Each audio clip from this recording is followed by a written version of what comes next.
Automatic.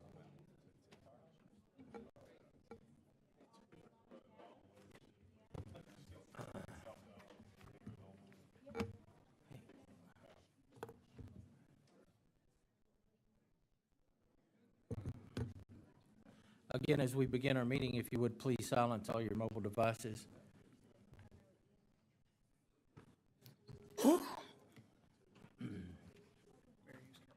Yeah. Are we ready, Don?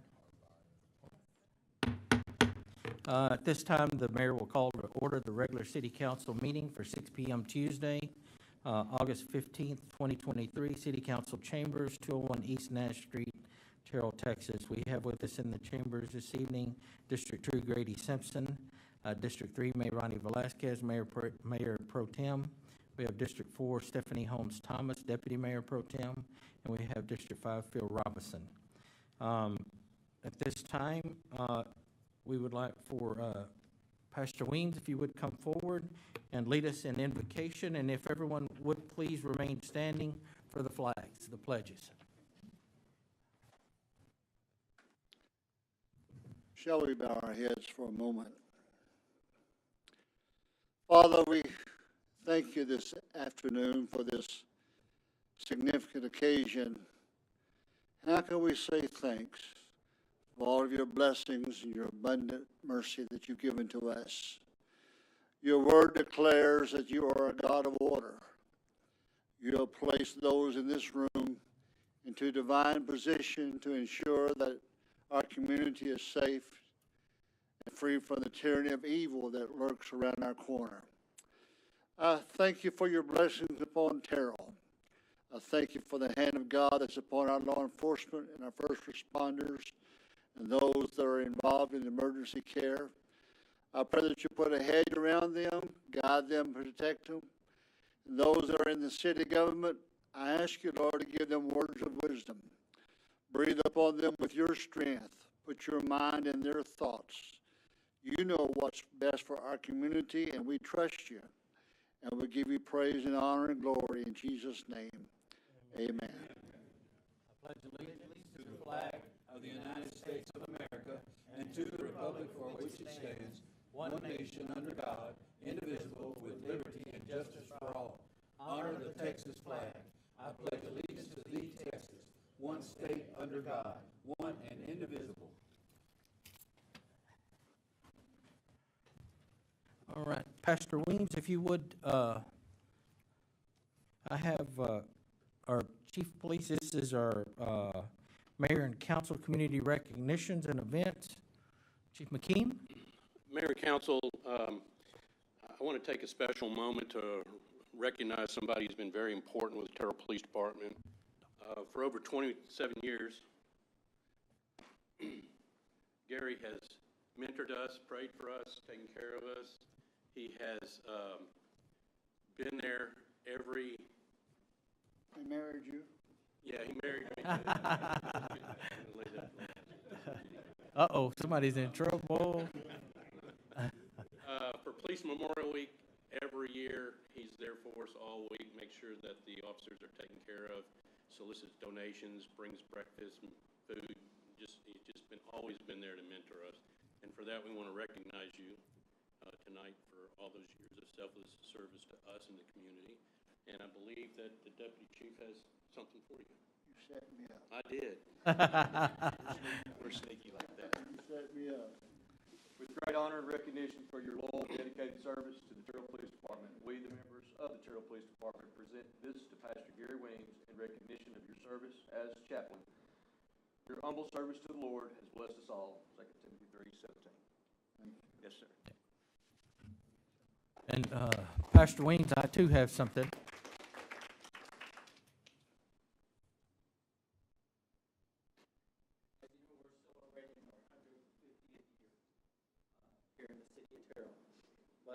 Something that you don't know about Pastor Weems is, and everybody knows this, how important the faith-based community is to me. Sometimes at my lowest times, I get a text message from Pastor Weems, and it can be random, but it's always so spot on.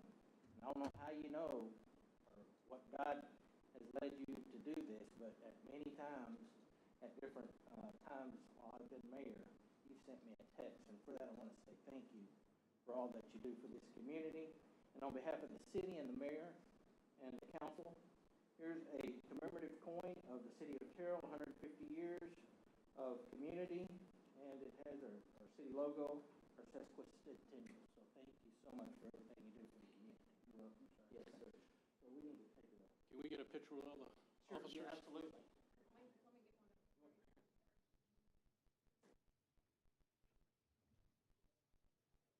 And we have your family here. Oh, my goodness. This is a frame up. Way to go, Pops. So who's doing taking, do the officers.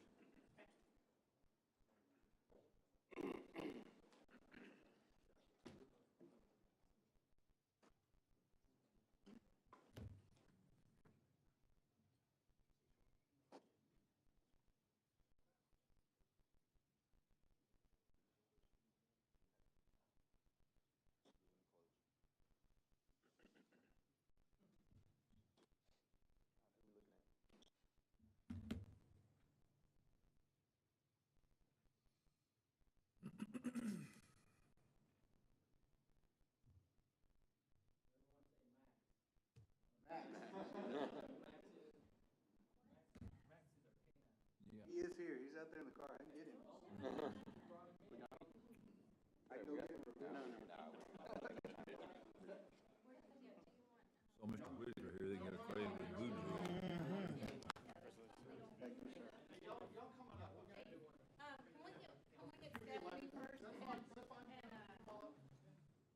Thank you. I was just gonna get, Chief and Stephanie and Pastor Weems together, and then, we'll do one with the council. How are you, Chief? Am I waiting on any of the rest of your No, family? they're coming, but they missed it. They're fine. They set me up. I didn't know anything about it. You set me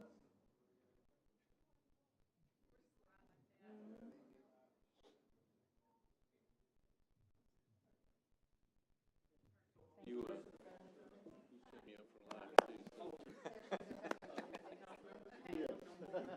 If you want to be in this one, He wants to be one council members. I got mine up. I had to go through the website there to get it, but I got it. Thank you, sir. Still sent.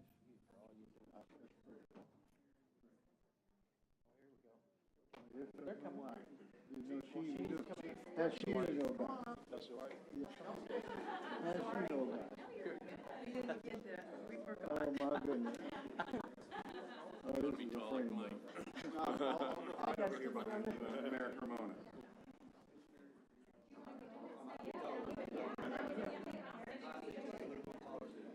Yes, ma'am. You come right there. You come see up You there. made me look good. Let's get it. This is what getting old looks like. You forget stuff.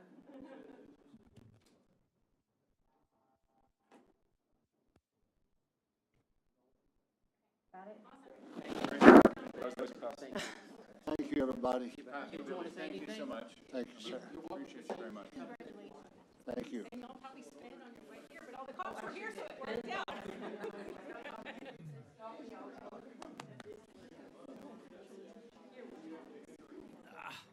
You're welcome to say anything if you like, Pastor. Are you good? I might choke up if I did. Well, this is your day. This is your time. Now that you have your family here, go ahead and say a few words. You know, you only walk through this world once. You get one chance at it. And I've learned a long time ago is chicken today and feathers tomorrow. You're eating chicken, you're doing good. But the feathers, you go through seasons. And you just hold on. Sooner or later, that old chicken, will come back around. And I've never seen the righteous forsaken, nor see the begging bread. God's been good to me, and God's been good to Terrell. And for this, I'm thankful. Thank you. Thank you.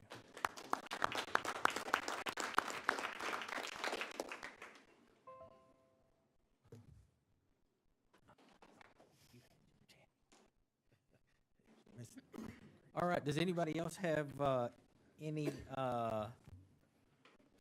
community recognitions or events?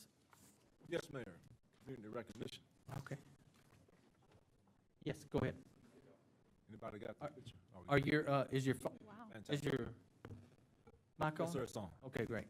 Yes, I'd like to give recognition to a hometown man named Kennedy B. Jones. My best friend, we pretty much grew up together. I remember once, Mayor, we used to take, baths, in those little tubs, right? Those round tubs, and we were swimming in it one day. And he looked at me, he said, Grady, he said, look, if you be the best man in my wedding, I'll be the best man in your wedding. I said, great. We were 7 years old, right? Well, fast forward, he got ready to get married, and I flew to San Diego and was the best man in his wedding. 2 years later, I got married, and he flew to Texas and was the best man in my wedding. The only difference, he sung in my wedding, I couldn't sing in his. But Kennedy has had the privilege of serving as a police officer for the city of Cleveland, and he spent 27 years there, retired, and he always told me he wanted to do two things, be a police officer and sing. And he's traveled all over the world, to Japan, to Spain, all over the world to sing. And he opens up for the Cleveland Browns and the Cleveland Cavaliers for the national anthem every single year. And now this picture here, he's in Carnegie Hall, for crying out loud. Great. So I'm so proud of him. He's from Terrell, born and raised here. And I just want everybody to take a moment to appreciate what he's contributed, not only to Terrell, but all over the world. Ladies and gentlemen, Kennedy B. Jones. Kennedy Jones. Councilwoman? Mayor, our library has partnered with the Legal Aid of Northwest Texas. So for all the folks listening, or if you happen to know somebody in the community that would benefit from legal aid, this coming Monday, August the 22nd, from 4:30 to 6:30 p.m., Legal Aid of Northwest Texas will be available to speak with community members. A couple of the legal items that they may be able to help out with are evictions and lockouts, identity theft and ripoffs, SNAP, food stamps, Medicare, Medicaid, debt collection, driver license reinstatement, expunction, non-disclosure of eligible criminal records. But if you have any additional questions, feel free to reach out to our Ryder C. Holsey Library. All right, thank you. Anyone else? Next on the agenda is adoption of the minutes. Discuss and consider the minutes from the special city council meeting and workshop on August the 3rd of 2023, August the 4th of 2023, and the regular city council meeting on August the 8th of 2023. Is there a motion on item 6.1? Motion to approve item 6.1 as presented. That motion, is there a second? Second. We have a motion from Mayor Ronnie Velasquez, Mayor Pro Tem District 3, second from Phil Robinson, District 5, to approve the minutes as presented. Is there any further discussion? Hearing none, all in favor, let it be known by stating aye. Aye. Aye. Any opposed? Motion carries with unanimous vote of those present. Our next item on the agenda is 7.1. Mr. Shumpert? Mr. Mayor, members of the council, item 7.1 is to conduct a public hearing to receive comments regarding a planned development highway corridor PDHC base zoning on a total of 15,655 acres of land as recorded in deed volume 3215, page 388, and deed volume 2573, page 326, City of Terrell, Kaufman County, Texas. The property is located south of Interstate 20 on the southwest corner of Sage Hill Parkway and Farm to Market Road 148. The planned development will allow the use of a rodeo arena with additional retail uses, also known as 11300 FM 148 and 11392 FM 148, PD 23-01. All right. O'Mara is going to present. Mayor and Council, good evening. Before you, we have a planned development highway corridor. And let me orient you guys where we are here. So here on the map, this is property facing FM 148. You see Interstate 20 there at the top of your map. Buc-ee's is just up there, as well as Crossroad. So this is famously known as the Rodeo Arena, which is one property, and then the other property is going to be where Evotran is. So a total of the two properties is going to be a little over 15 acres. This is a city-initiated rezone. So basically what the city is going to be doing is putting a planned development over these existing highway corridor properties, and that is going to allow the property owners to come forward in another step. So they would have to apply for a zone application for a specific use permit to go forward and do what they need to do. So there's going to be 2 steps in this process. What we're doing today is just putting the PD over it to allow them to come forward to do the SUP. As it stands today, it is highway corridor. As most of you know, there is a lot of things that have to be brought up to date with the properties. So this is the city coming forward, wanting to work with the property owners, wanting them to allow to do uses, but also keeping in mind the safety precautions that we have to take as a city. So kind of what that's going to look at is today you guys are going to consider the overlay ordinance, and then after that, the PD will stay with the property. The mayor asked me earlier, so if the property was ever to change ownership, the PD would still stay in place, and then the next steps would still have to follow. So with the specific use permit, they would have to submit a construction plat that conforms to the PD and a site plan for the property, laying out what they're going to be doing. And then they will phase their infrastructure development depending on what the use is. That will justify what they will need to do in that process, which I don't know at this time. And then they will phase that infrastructure in, and then they will also final plat the property. You can see in your packet that there are 10 letters that were sent out to adjacent property owners when this went to P&Z. There is one in there in favor and one in there in opposition of the requested PD. Staff does recommend approval of the attached ordinance for planned development highway corridor. This went to planning and zoning, and they did vote to recommend approval by an 8-0 vote. So our process, council, is we're going to go ahead and go through the public hearing. Our next item on 7.2, we'll have an opportunity to ask Ms. Mata any questions if we have some at that time. So at this time, we will conduct a public hearing to receive comments regarding a planned development highway corridor based zoning. Is there anyone here who wishes to speak on this matter? Hearing none, we will close the public hearing. Move on to item 7.2. Greg?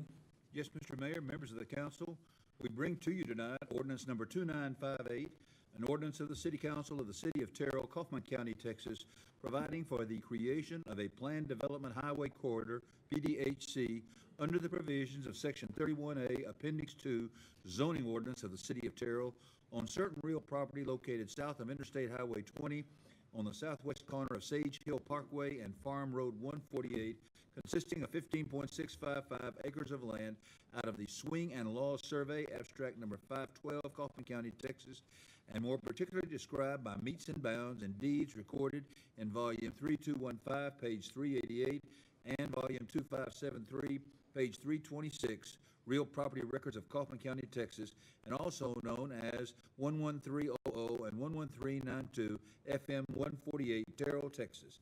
The planned development will allow for the use of a rodeo arena with additional retail uses, providing for the repeal of conflicting ordinances, providing for severability, and providing an effective date, PD 23-01. This comes to you tonight on first reading. Okay, thank you. So, Amara, you pretty much gave your presentation. And I'll just add one little Adam, detail. before, Mayor. yes, Okay. yes. So, Mayor, I would kind of go backwards on the history lesson side of this thing and say that this land was annexed many years ago, and under that annexation, it was immediately came in as agricultural.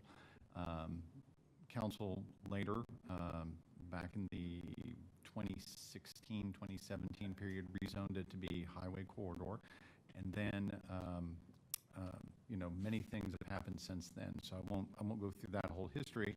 On the other hand, I will say that during the fall of 2022, we started trying to work on a solution to this location, and ended up, after some discussions with property owners impacted by this, that we would do a city-initiated rezoning that originally came to the Planning and Zoning Commission in February. And at the February Planning and Zoning Commission, one of the landowners, one of the renters spoke, and it was the decision of the P&Z board at that time to table the item. We felt like it was important to have a little cooling off period, and so we've simply delayed moving this forward until this time. And so when we went back to P&Z here recently, it was a unanimous vote. We did have one owner and one renter come and discuss the matter, and so their comments are all on the public record side of this. And I would say that they were pleased that the yes vote occurred at Planning and Zoning. I'm not trying to summarize everything they said, but they were happy to get the yes vote. And as Omara described, it really just allows a next step, the next step being applications for a specific use permit. Okay. Thank you. Mara, do you want to add anything to your comments? The only thing that I will point out is Exhibit B for the ordinance. Your Exhibit A is going to be your property, and Exhibit B is going to be your development standards. As you can see on your screen, these are the allowable uses that are going to be, that are not normally allowed under highway corridor and our zoning ordinance today. So what's listed here, we'll just go through them really fast. These are going to be an addition that are going to be permitted after the SUP. So an applicant can come forward and apply for an SUP in order to go this. So they will have to go before the Planning and Zoning Commission, and then it will have to also go through City Council. So amusement, commercial, outdoors, rodeo arena, compliant with parking, landscaping, and all other standards, and then the resale of salvaged building material as well. And then in addition to those, amusement, commercial, outdoors, with special exceptions and provisions by SUP only, rodeo arena with the same thing, and then resale of salvage building materials. There's wording there differently for the SUP and then just permitted by right. And the reason that we did that is because we do want to, again, plan those buildings out to make sure that they have fire lane, building standards, everything like that, that they can be phased in by that SUP. So if an applicant comes forward and says, hey, I have this building, here are my plans, they meet all of our building requirements as we follow zoning ordinance, 2021 building code, 2021 fire code, you're good to go. They'll go through the normal process. If they can't meet that, then they will come forward by the SUP saying, here's my game plan, this is what I'm going to do, these are the steps I'm going to make, but then they will be able to apply for a CO, and within that SUP, they'll be able to proceed with their work there. So that's kind of the difference in those three. So same wording, same uses, different wording for that purposes. Okay. So we have ordinance number 2958. Does anybody have any questions for Ms. Mata on this ordinance? All right, has anybody specifically come forward wanting to do something specifically here, and it falls under these additions, or what? Do you know if somebody's from what I know is that the current renter on one of the properties is wanting to move forward with the SUP, as far as I know. You can correct me if I'm wrong. So the Evotran building is there and operating today. They've had the problem of being unable to obtain a certificate of occupancy, which, you know, as a matter that's been discussed publicly before, they're the only people in the city without a CO. And we have been slow on enforcing that because we felt that we were trying to get something worked out instead of having a confrontation. We hope that this settles that, and the phrasing there about resale of salvaged goods, that's the Evotran business. And the notion would be that that owner could come forward, that leasee, the person leasing the property could come forward and say, look, I'm going to use the front building for resale of salvaged goods that he salvages as part of his Evotran business. And then part of the SUP, of course, would be that he'll have basically what I would call his backyard operations, right? The SUP would have a list in it that says, well, okay, here's how we need to handle those back office operations. He's got a garage, does repairs in the garage. He's got outside storage of some of the salvage building materials. all that would have to be lined out in an SUP that details that. And so in January, I walked around the site with the leasee who operates the Evotran business, and I felt we had a good discussion and that we were probably going to be able to get to a solution on this. But you know, that's speculation on my part until we see it, right? So we have to get there, and this was a opportunity to create a process. When you rezone with city-initiated rezoning, in this particular case, the city-initiated rezoning is an attempt to reach a compromise and reach a way of moving forward. On the rodeo arena side of it, again, it's very public knowledge that we had a landlord and leasee issue that happened over the course of late summer and fall. And I won't go backwards through all of that, but we've definitely been trying to use this opportunity in the same way. And so there were a variety of meetings back during that time period where we said, look, if we could just get X, Y, Z done, then we would be able to get a CO into the rodeo arena building. This will make that process in the rodeo arena much easier. We had been hopeful as staff that the owner of the rodeo arena would apply for this zoning change. And when we saw that that might not be something that he wanted to fill out the forms on, we said, hey, you know what, we can take this on and we'll do a staff-initiated rezoning on it. So again, this is completely with the spirit of trying to solve some long-standing problems and creating a process where your Planning and Zoning Commission can look at a list of rules on some buildings that have had a hard time and then come to a compromise solution on it. And again, this is about creating process. I would hope, just to really directly answer your question, I would hope that the result of this is that before the end of the year, you get 2 S applications, right, for special use permits, one on each property, and then we can all put a smile on our face and say, great, they got a vote at P&Z, great, they got a vote at City Council. I'm going to say I hope that happens, and I believe at least one of them have the intent to move rapidly through the process. But, you know, this is more like opening a door, and I need them to walk through the door, okay? One more question. How will the people that's living in the area be affected by this? They'll still maintain, you know, currently where they are and what they are as far as, you know, living? Sure, yeah, good question. So all this does is impact these 2 distinct properties. So there are a variety of other land uses nearby, and no changes proposed with that. Anybody else have questions for staff? I have some questions. So I did see the opposition letter. So the concerns expressed in the opposition letter are not of actual concern. Is that what we're saying? They're not going to be impacted in the ways that they expressed in the opposition letter? I would say that the opposition letter was concerned that something would spill over and occur on that owner's property, and that does not happen in this zoning case. That's not part of this. That piece of land is not part of this zoning case. Now, anybody could raise their hand during the process of them applying for an S and say, well, that's more noise than I would like to have near me, or that's more light at night than I'd like to have next to me. All of those property owner concerns will be able to go to P&Z, because when you apply for an S, you have the property owner notifications that happen around that.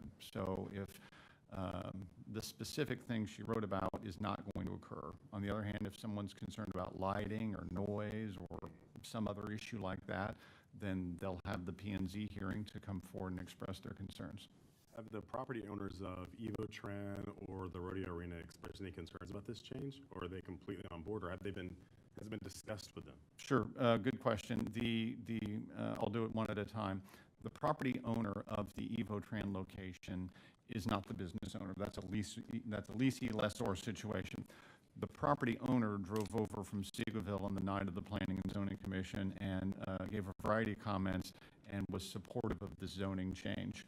And then that's the sum total of the leasee's point of view as well.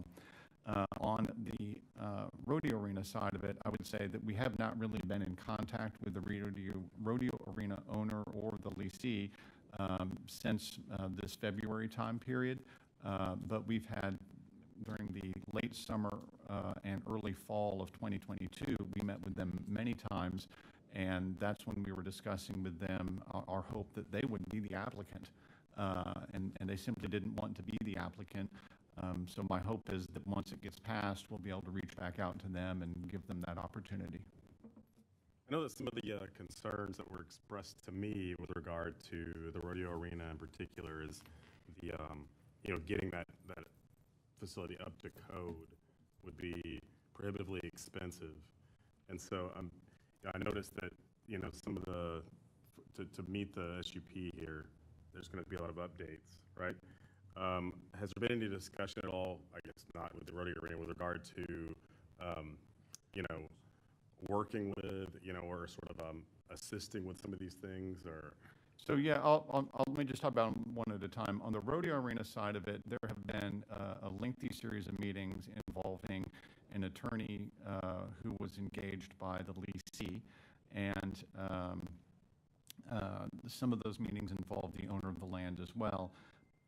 Our comment has generally been along these lines. In order for us to say, hey, here's a part of the rule book that we think would make sense to waive, and here's a part of the rule book that we just are going to have to enforce for safety reasons, that normally necessitates the creation of a document. And most of the discussion that we had wasn't so much about the specifics, right? It ended up, because of the legal angle, being more about, some of the mechanism by which we would do that, the legal mechanism to do that. And so I'm hopeful that we'll be able to bridge the gap. And I'll give you the example of fire lane. Well, as it stands out there, I can't unload people on the south side of the rodeo arena because there's not a fire lane on the south side. Okay, that's a violation of our fire code rules and international fire code. So you got to find a solution for that. You got to figure that out.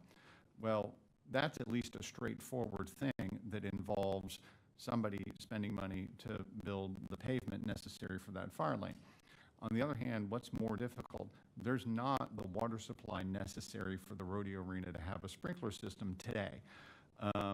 Could we create a process by which we say, oh, the sprinkler system isn't due until the city provides a water line that is generally directly there, adjacent, right past it, other side of the road, something.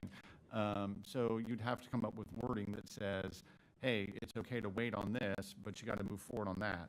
And that's kind of where the discussions, in my mind, ended with the rodeo side of it, which was, okay, maybe we could agree to that, but that would take a contract between the city and the owner, and that didn't seem desirable from them on their side. And so the other option is to say, well, if we take it through a zoning process, then we have a series of votes, and you can open that door, and then we don't put that landowner in a position of saying, oh, I have to have a development agreement with the city. If an owner doesn't want to have a development agreement with the city, then I can't force that as the legal solution to the situation. On the other hand, we could just create a set of rules that allows them to, as I keep using the analogy, if I can create a set of rules that opens the door and just allows them as an applicant to walk through it, that's probably an easier process here. So that's what we're attempting to do, and I think there's compromises available, and without going through all of them, you've got issues with egress at the site. Can you solve the egress issues?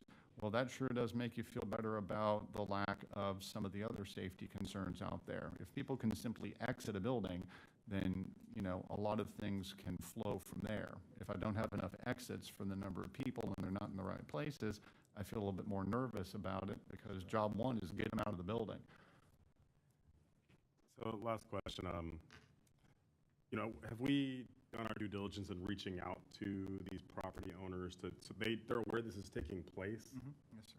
And they have signed off on it, or they say, okay, whatever, or have they expressed any thoughts? The Evotran owner and leasee said yes, they want to go. The rodeo arena situation, my comment would be they just really haven't engaged with us since probably December of '22. How are they notified of this change that's happening now? They were provided copies of this.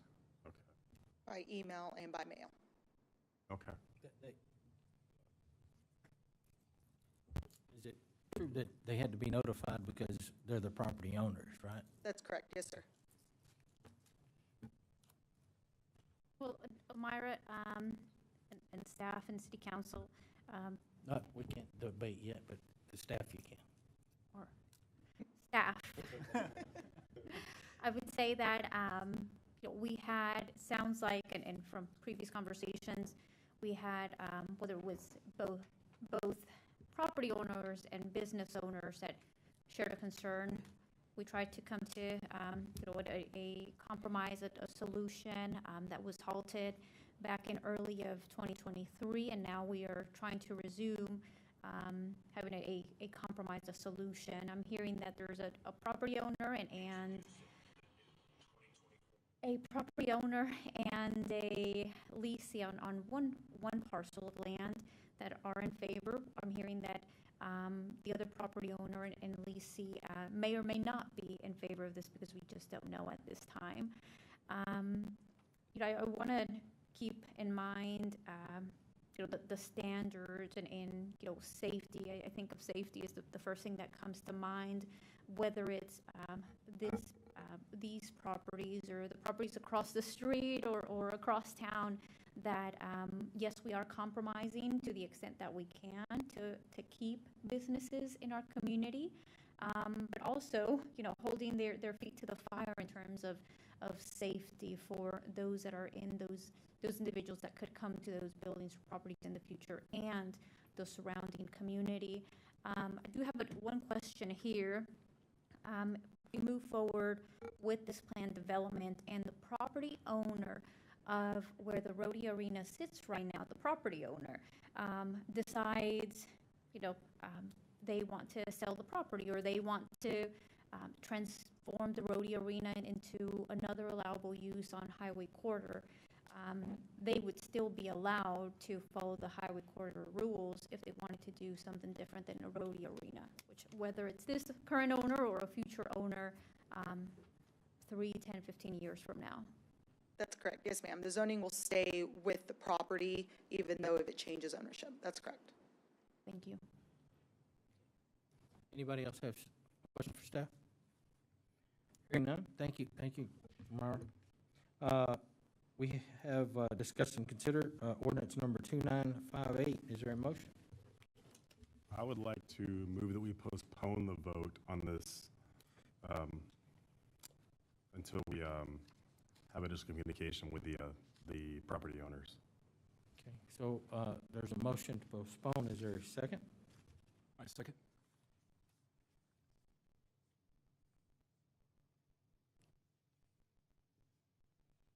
So I have a motion to postpone by Phil Robinson, District 5, a second from Grady Simpson, District 2. Is there any discussion?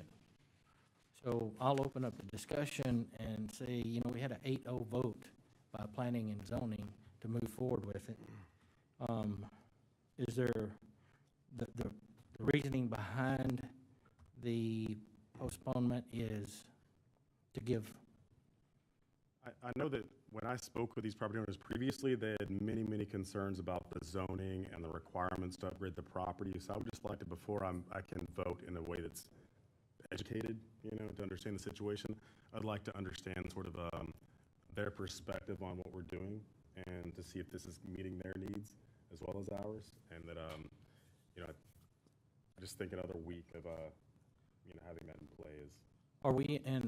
Is there any time constraints to? So I'll just take that one at a time, and I'll say on the Evotran location, my statement to the current leasee has been, we're going to respect the fact that this is going through a zoning process. We're not going to enforce his lack of a certificate of occupancy until we can resolve the zoning topic. That's the conversation I've had with him. And the reason that I feel comfortable saying that is that from a fire safety standpoint and from a building safety standpoint, I'm just telling you what I see when I walk around the site. He's got a limited number of employees. Most of them aren't there all day because it's a staging location. They go, they get in heavy equipment, they leave, they go do work elsewhere, they come back. There's a couple of garage bays there, so you can find some employees doing some work in some of the garage bays, but that's the nature of a garage bay, right? You have a giant open door, it's easy to get in and out. If something bad were to happen, it visually makes it easy to imagine that people could get out. Why is the rodeo arena a little different than that? Well, that's members of the public who've never been there before, and in very, very large numbers. And so that was the reason for the difference there. So I would just say that if it's the preference of council for us to get additional information, I certainly don't mind. There's not a time-sensitive element to it that I can tell, and we can certainly do that reaching out. I would ask that as you make that motion that it not be a time deadline, because if I have a hard time getting feedback back, or they might want to do a process or whatever, I just need a little bit more. I might need more than a week to come back and say, hey, this is exactly what we found out. So if you'll give us patience, then we'll come back as soon as we can. It's up to y'all. So, So I want to be very clear about the number of times that we have attempted to outreach the landowner for this property. Do we have dates available with us at this time, and whether it's been a phone call, been an email, been a letter that we've tried to reach out to the property owners for this location? Yes, ma'am. When the property went to P&D the first time in February of '23, a letter was sent out to the property owners as well as surrounding property owners. That was the first one. They were notified of the P&Z date and the city council date. And then when it came back around this time last month on the P&Z agenda, they also received a letter in the mail as well as an email regarding the P&Z date as well as the city council date. So, and the address that it was sent to was the one that Kaufman County CAD had, and so those are the ones that we use for notifications. And I would just say that we know that works, and because the property owner on the rodeo arena attended the February meeting. It would be presumptuous of me to summarize all of his comments. I would say that the overriding comment might be summarized as a frustration to have to go through the process at all. And so I would just say he is in all fairness a frustrated individual, and I would say that it's a large building, and I understand that he would be frustrated in this situation. So we'll reach out, and if he wants us to work through some sort of secondary party, then we'll do that. It just may take a little bit of time. Yeah. So I definitely say this could be a step in the right direction.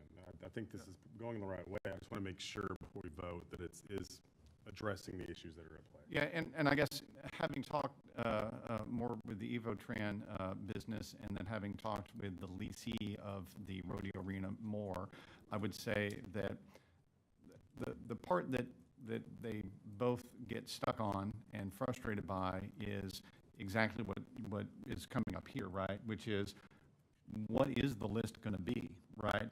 And that's where we need the next step to happen, right? So from staff's point of view, we don't have a process by which to say, hey, here's the compromises, and here's how we can memorialize them, and we're following a set of standardized rules.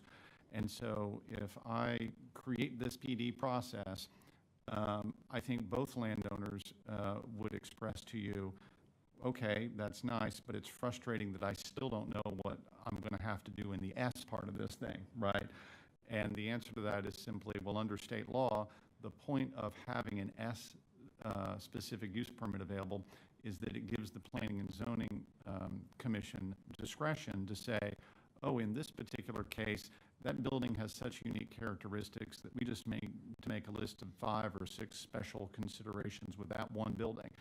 Okay, that's nice that state law allows you to do that. On the other hand, it can be frustrating if you're the person who wants to lease it or own it, because you still have to go through the zoning process, and you don't know until you get to the end of it what got voted on, right? Staff will make a recommendation in both of these cases if a owner comes forward and says, yes, I want to apply for the SUP. we'll help make a list, and we'll say these are the ones that make sense to us, and we'll have a staff recommendation.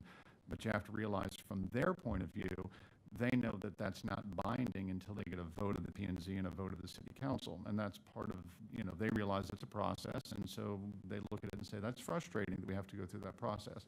I'm just trying to say that by way of, we understand their frustration, and we're just trying to deal with it. Yeah, because there's no other way for them to operate legally except through the process that we've set forth. So if we delay it, then it's going to delay them. Not that they're in any hurry to get anything done, but I do need to mention that in order to overturn a P&Z approval, we would need a 3/4 vote. So you need at least 4 votes on the postponement. So, Mayor, FYI, yes. I guess my whole concern with that area out there is, we just can't get around operating without a CEO. We can't get around.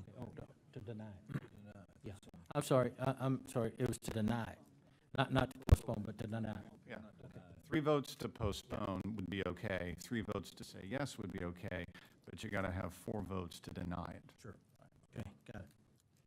All right, so I have, anybody else? Oh, Grady, were you speaking? Yes, sir. Oh, I'm sorry. I think you don't like that. Go ahead, Councilman. But yes, I just, we can't get around international laws, governing the property. We can't get around operating without a CEO. A CEO just simply says that, hey, this business is safe, it can be operated, and it's resident. And I don't know if that's, can we get, are we able to get around that in the negotiations? I mean, are they clear about the international laws, and are they clear about, you have to have a CEO to have a functioning business operating here in Terrell, Texas? Yeah, I can tell you, I've had discussions with both parties, and they understand the city's position on it.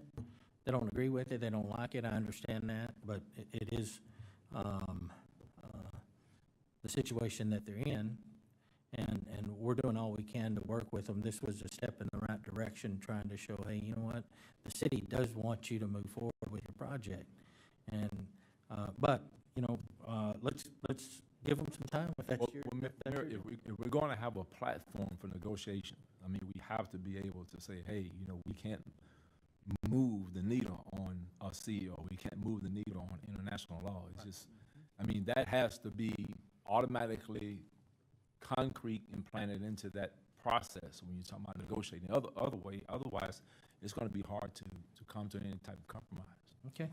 I have a question for legal, based off of Councilmember Simpson's comments.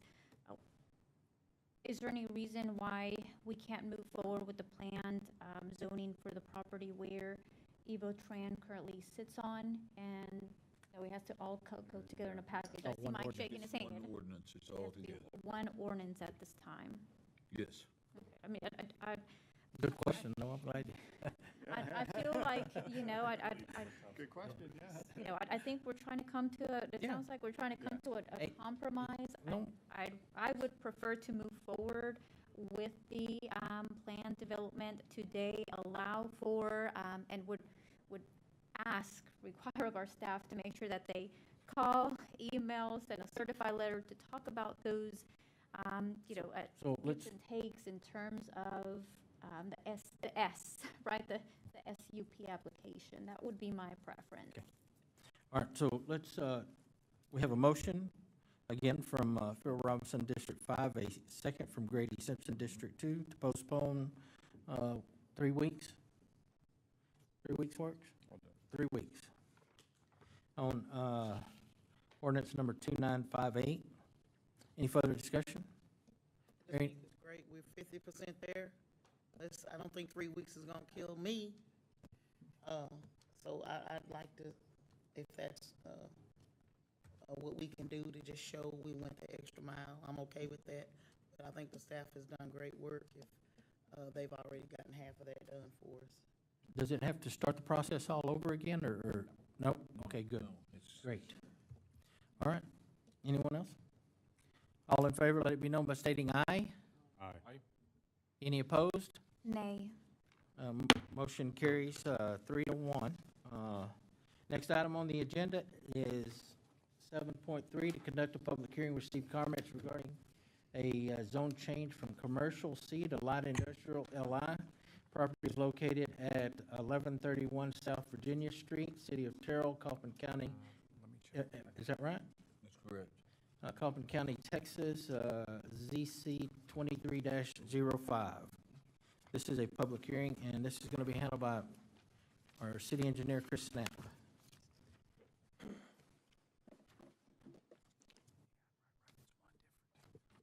Okay.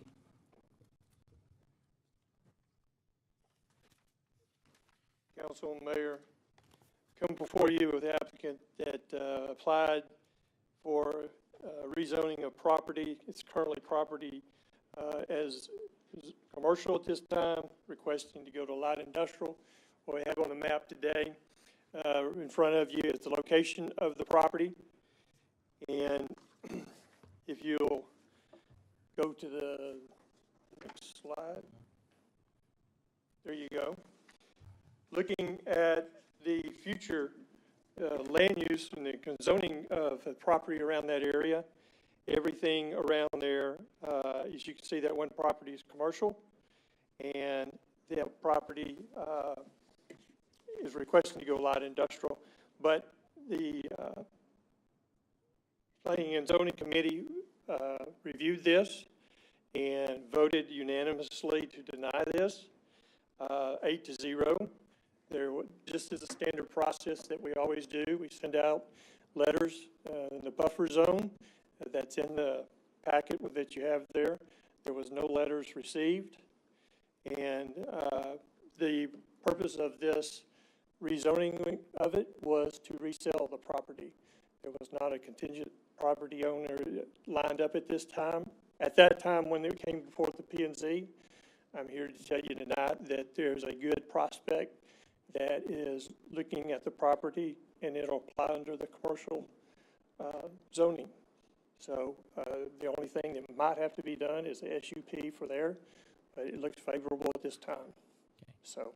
Thank you for the report. Again, this is a public hearing, so we'll, if you'll hang on, Chris, we'll do the public hearing and then have your comments. At this time, we will open the public hearing to receive comments regarding a zone change from commercial to light industrial on property located at 1131 South Virginia Street. Is there anyone here to speak on this matter? Hearing none, we'll close the public hearing and go to item 7.4.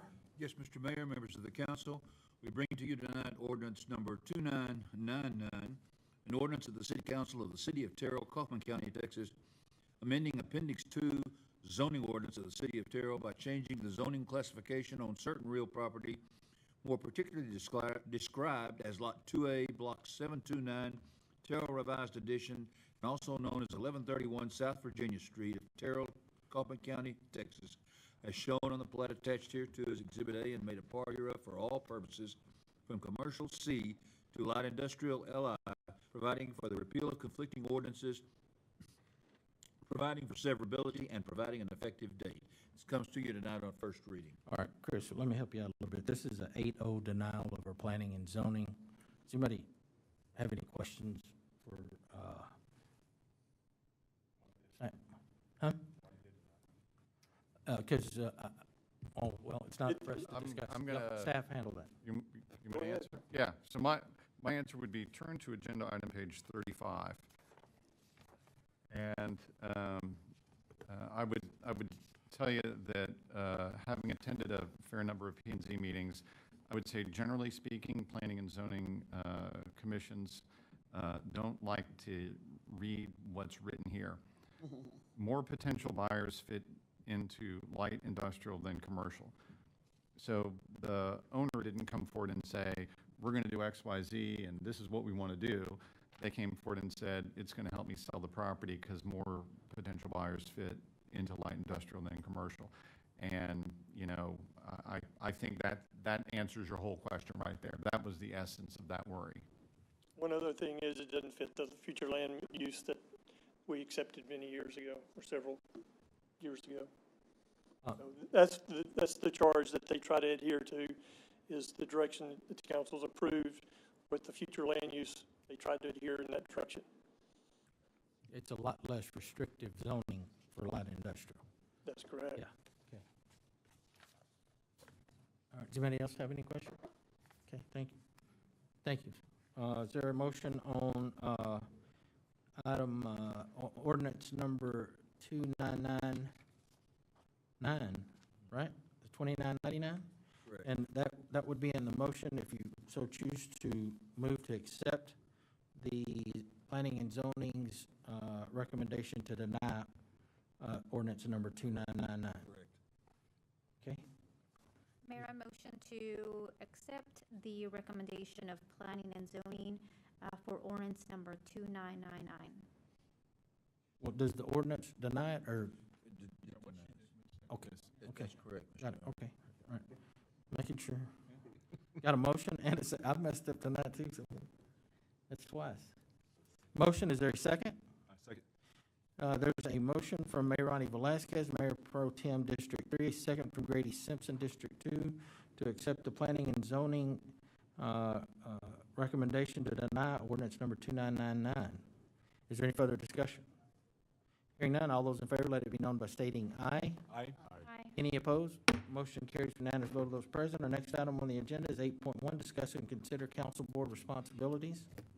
This is me, Don.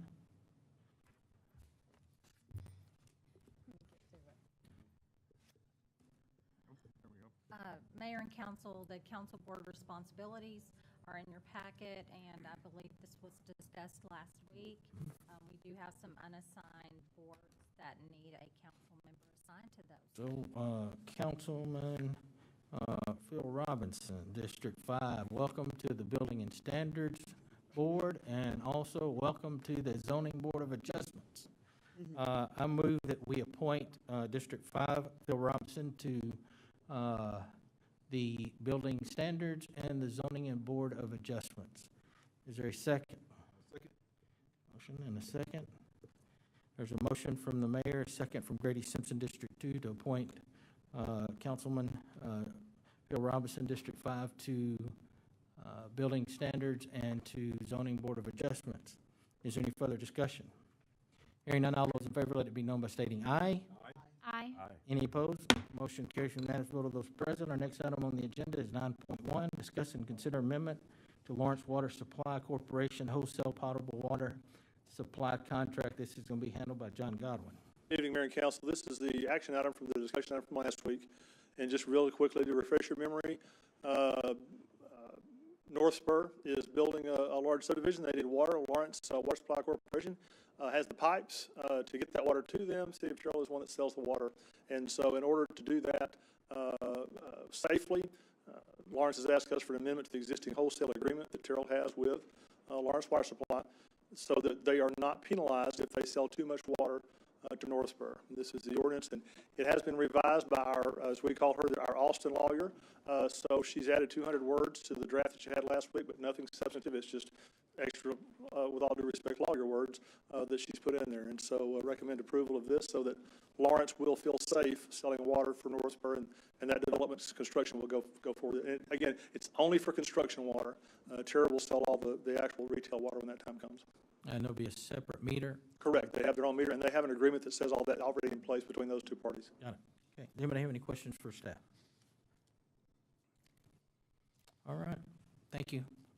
This is a discuss and consider, and this is amendment to the Lawrence Water Supply Corp. For the wholesale potable water supply contract. Is that correct? Correct. To accept it? Yes, sir. Or to approve it?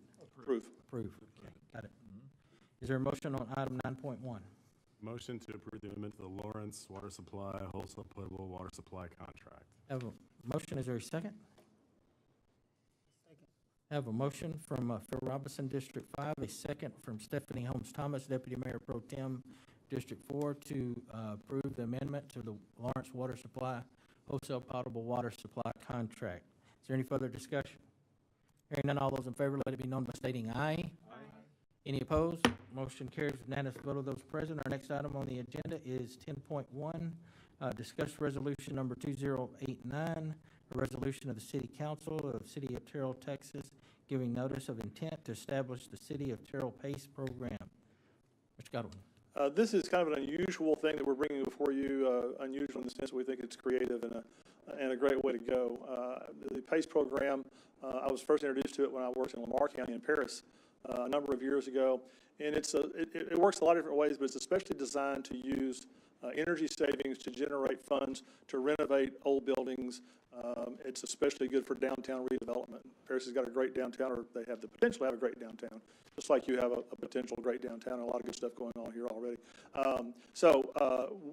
PACE program, we've contacted and met with Charlene Heidinger, is who's here, and I'll introduce her. She'll come up here and give an actual presentation how the program works tonight. We'll ask you to approve a resolution. That resolution will call a public hearing 2 weeks from tonight. And then after that public hearing, you'll actually hopefully adopt that program. So Charlene, if you'll come on up, and I'll sit down and be quiet. Thank you. I love this program, so I'm setting a timer because I know you have other things you want to do tonight. My name is Charlene Heidinger. I'm the president of Texas PACE Authority, Property Assessed Clean Energy Authority. We are celebrating the 10th anniversary of the Texas PACE Act this year, and there are days when I feel like I'm running in jello and days that I can't believe what we've accomplished in 10 years. Texas PACE Authority is a nonprofit. We were created in 2015 when it became clear that local governments, only cities and counties can create this program.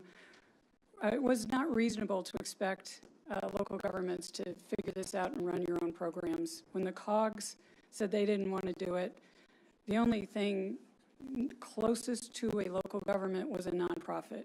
So we were created to do this as public servants. We are supported by grants, foundation grants, and user fees paid by property owners that voluntarily decide they want to use this program. There is no cost to local government and no impact on your staffing. So here's the problem that this is trying to solve. Everybody would like to make more money, and there's two ways to do it. One is to sell more stuff, and the other is to lower your costs. And most businesses and nonprofits today are paying way too much for utilities and repair bills because they can't afford to replace old, outdated HVAC, old lighting. They need new roofs. They don't have enough insulation. These are the energy efficiency things that don't get done because they never can compete with running a business. Who wants to lay off somebody to replace a roof? The other problem is that they take forever to pay themselves back in energy savings, and investors and property owners want to receive a return on their investment in a couple years or less. So they just don't get done. When a contractor comes in and says, look at how much you're going to save on this, on replacing your HVAC. It's true, they're going to save because their utility bills are going to go down. But the upfront cost is so high that there's a cash flow problem. And that cash flow problem causes deferred maintenance. And banks and credit unions and other funders hate these equipment loans because you can't come and take the HVAC system if the company doesn't pay. So they want to reduce their risk by being paid as fast as they can, which is what causes that cash flow problem. If you got to pay it back in 5 years, but you're not going to break even for 15 years, then that's money out the door. And that's the problem that the market can't seem to fix. So this is a government program. This is an economic development program that allows a private lender. You don't supply the money. You don't guarantee the money. You just create a mechanism that reduces the risk to lenders, so lenders are willing to make loans for longer than 5 years. And the statute says the financing can be as long as the projected useful life of the equipment, because we're looking for that equipment to repay this, to create the savings. You can only use PACE for energy efficiency improvements, water efficiency improvements, or creating power on site, like solar or combined heat and power in a hospital or someplace that uses a lot of steam, or boilers that create steam. It can only be used in commercial properties. Now, nonprofits qualify. They just happen to be not paying taxes as the owners of commercial property. Or multifamily with at least 5 units. So apartment complexes or duplexes where there are at least 5 on a parcel. Or industrial. banks and the legislature did not want to do this on private homes because they wanted a sophisticated property owner to be doing this. I'm very excited. It took us 6 years, but we recently got HUD's approval to use this program for HUD and FHA multifamily properties. So we haven't done one yet, but I'm very excited to be able to help with workforce housing, affordable housing. So this is what we're trying to do. I love this project. On the left is the 1926 building in downtown Amarillo. Amarillo, you couldn't be in downtown Amarillo without looking at that eyesore. Developer bought it, spent 15 years trying to figure out how to turn it into condos and hotel, a whole bunch of stuff. City of Amarillo created a PACE program really for this project. They've done another nonprofit since then, but the $7.3 million that qualified for PACE, the energy and water savings in the renovation of that building, made it pencil. And the developer was finally able to turn it around, and it's now a beautiful Marriott Autograph Hotel. And it has changed the blocks around it. It's a great project. So here's another way to see what I'm talking about. On a conventional loan that you have to pay back in 5 years, that's the yellow bar. I call that the tower of pain, right? There's all the savings after it. All we're doing with PACE is knocking that tower over. The owner still has to pay for these improvements to property, but they get access to savings right away because the payments are less than the savings. And one of the criteria that Texas PACE Authority has, and we take it seriously, and it makes me kind of unpopular in some circles, we will not approve a project unless an independent third-party engineer, that's required in the statute, confirms that the projected savings are going to exceed the projected cost over the life of the assessment. So if it's a 15-year assessment or a 17-year assessment or a 25-year assessment, the savings, projected savings, have to be larger than the projected cost, or it won't meet our criteria. So that black line in the middle is a firewall. If we are your quality control, you can create the program if you choose. This is entirely voluntary. You can select us if you choose to administer your program. We're quality control. We take that very seriously. What we do not do is develop the projects. We want the property owners to be able to work with whatever contractor, whatever lender they choose, and then they apply to us and we make sure everything is in order.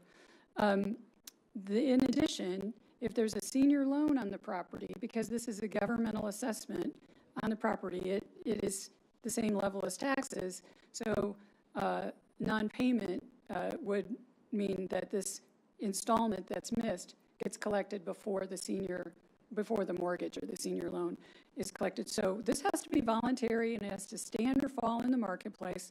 So the statute requires that if there's a senior loan on the property, they have to agree in writing. So in order for one of these to get done, the senior lender has to agree and the PACE lender has to do their own underwriting, and then it has to also be approved by an independent engineer.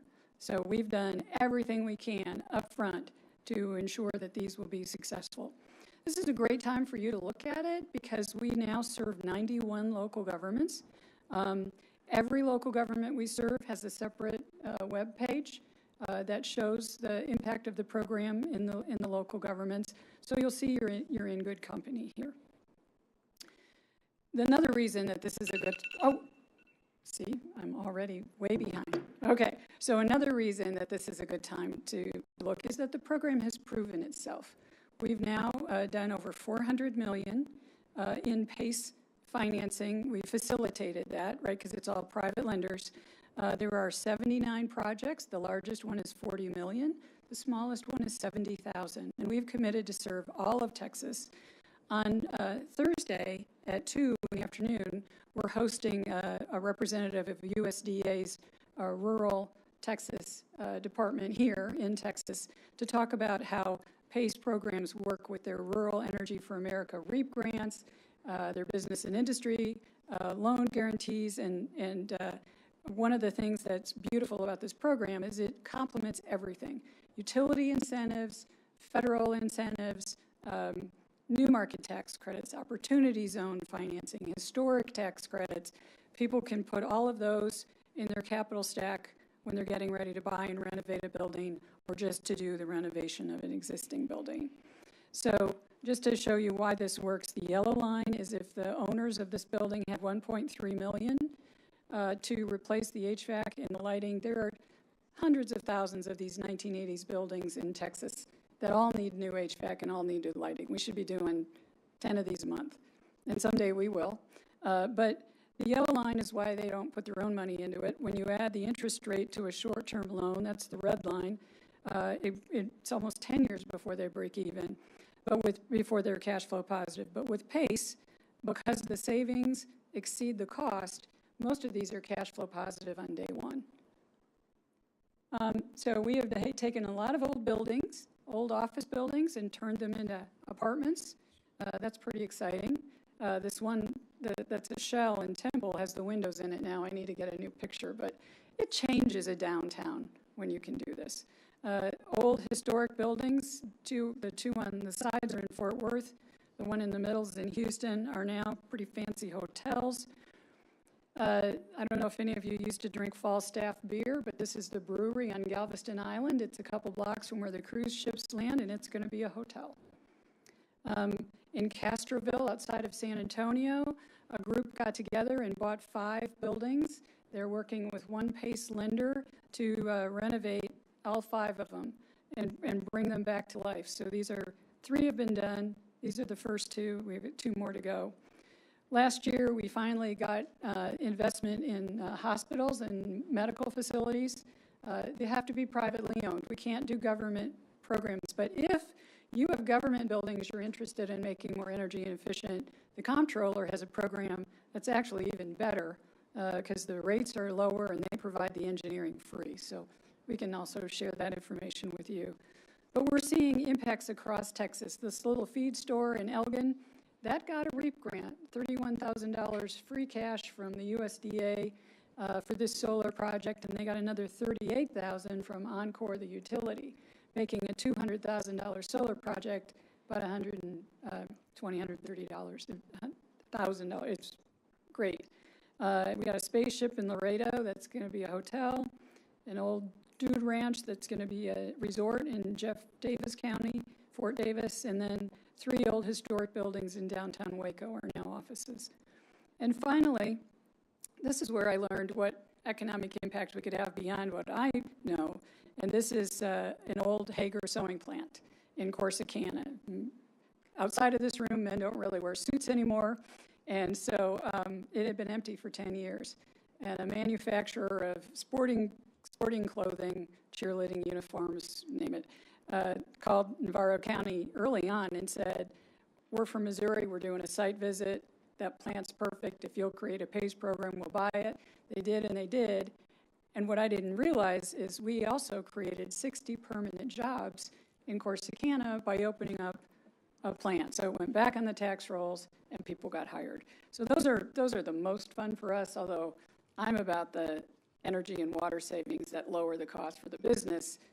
There are some other neat things that happen. This is all done, all 91 programs that we serve use the same documents, follow the same high bar of administrative, technical, and underwriting standards, and we do this as a nonprofit, and we do it as public servants. If you choose to pass the resolution of intent, you're letting the public know that you're interested in doing this. There's a report that goes on your website explaining this. All of these documents are model documents from the PACE in a Box program. They're all prepared for you. Your next meeting would be the next 2 steps to hold a public hearing and adopt a resolution establishing the PACE program.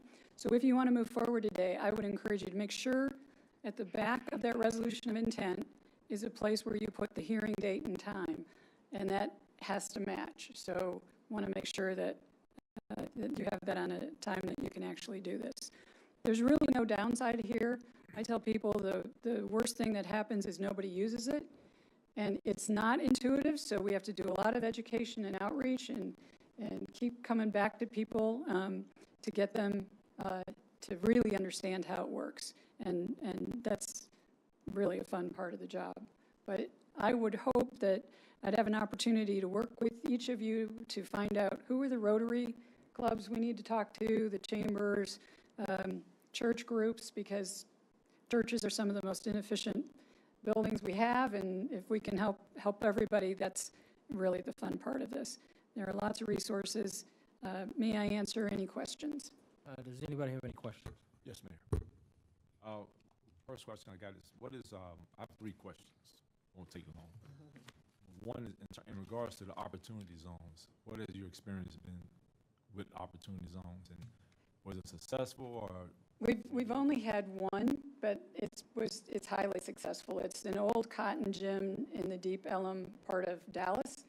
It's a $5 million PACE project. They got money from so it takes a sophisticated person to put all this together, right? It takes a good lawyer and.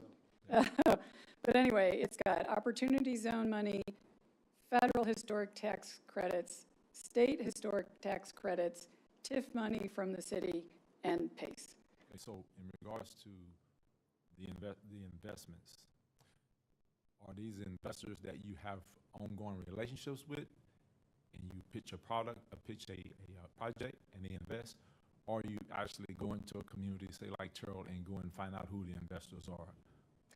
Both. There is a list on our website of lenders who are ready to loan PACE money, and that is kind of my spot. I can't pretend to be an opportunity zone expert or a tax credit expert, but usually if there's a property owner or developer that's looking at all that, they've got somebody sophisticated on their team already, and then we work with that person to figure out how to plug PACE into it. Okay, real quickly, third question. Do you assist academic institutions? If they are private, yes. So we cannot do the University of Texas, but we could do Baylor. Could you do a HBCU that's private? If it's private, that would be an honor. Thank you. Anybody else? I know you're a nonprofit, but do you assess a fee or like a percentage to administer? Yes, and it's paid by the owner, because we knew nobody in Texas wanted taxes or new bureaucracy, right?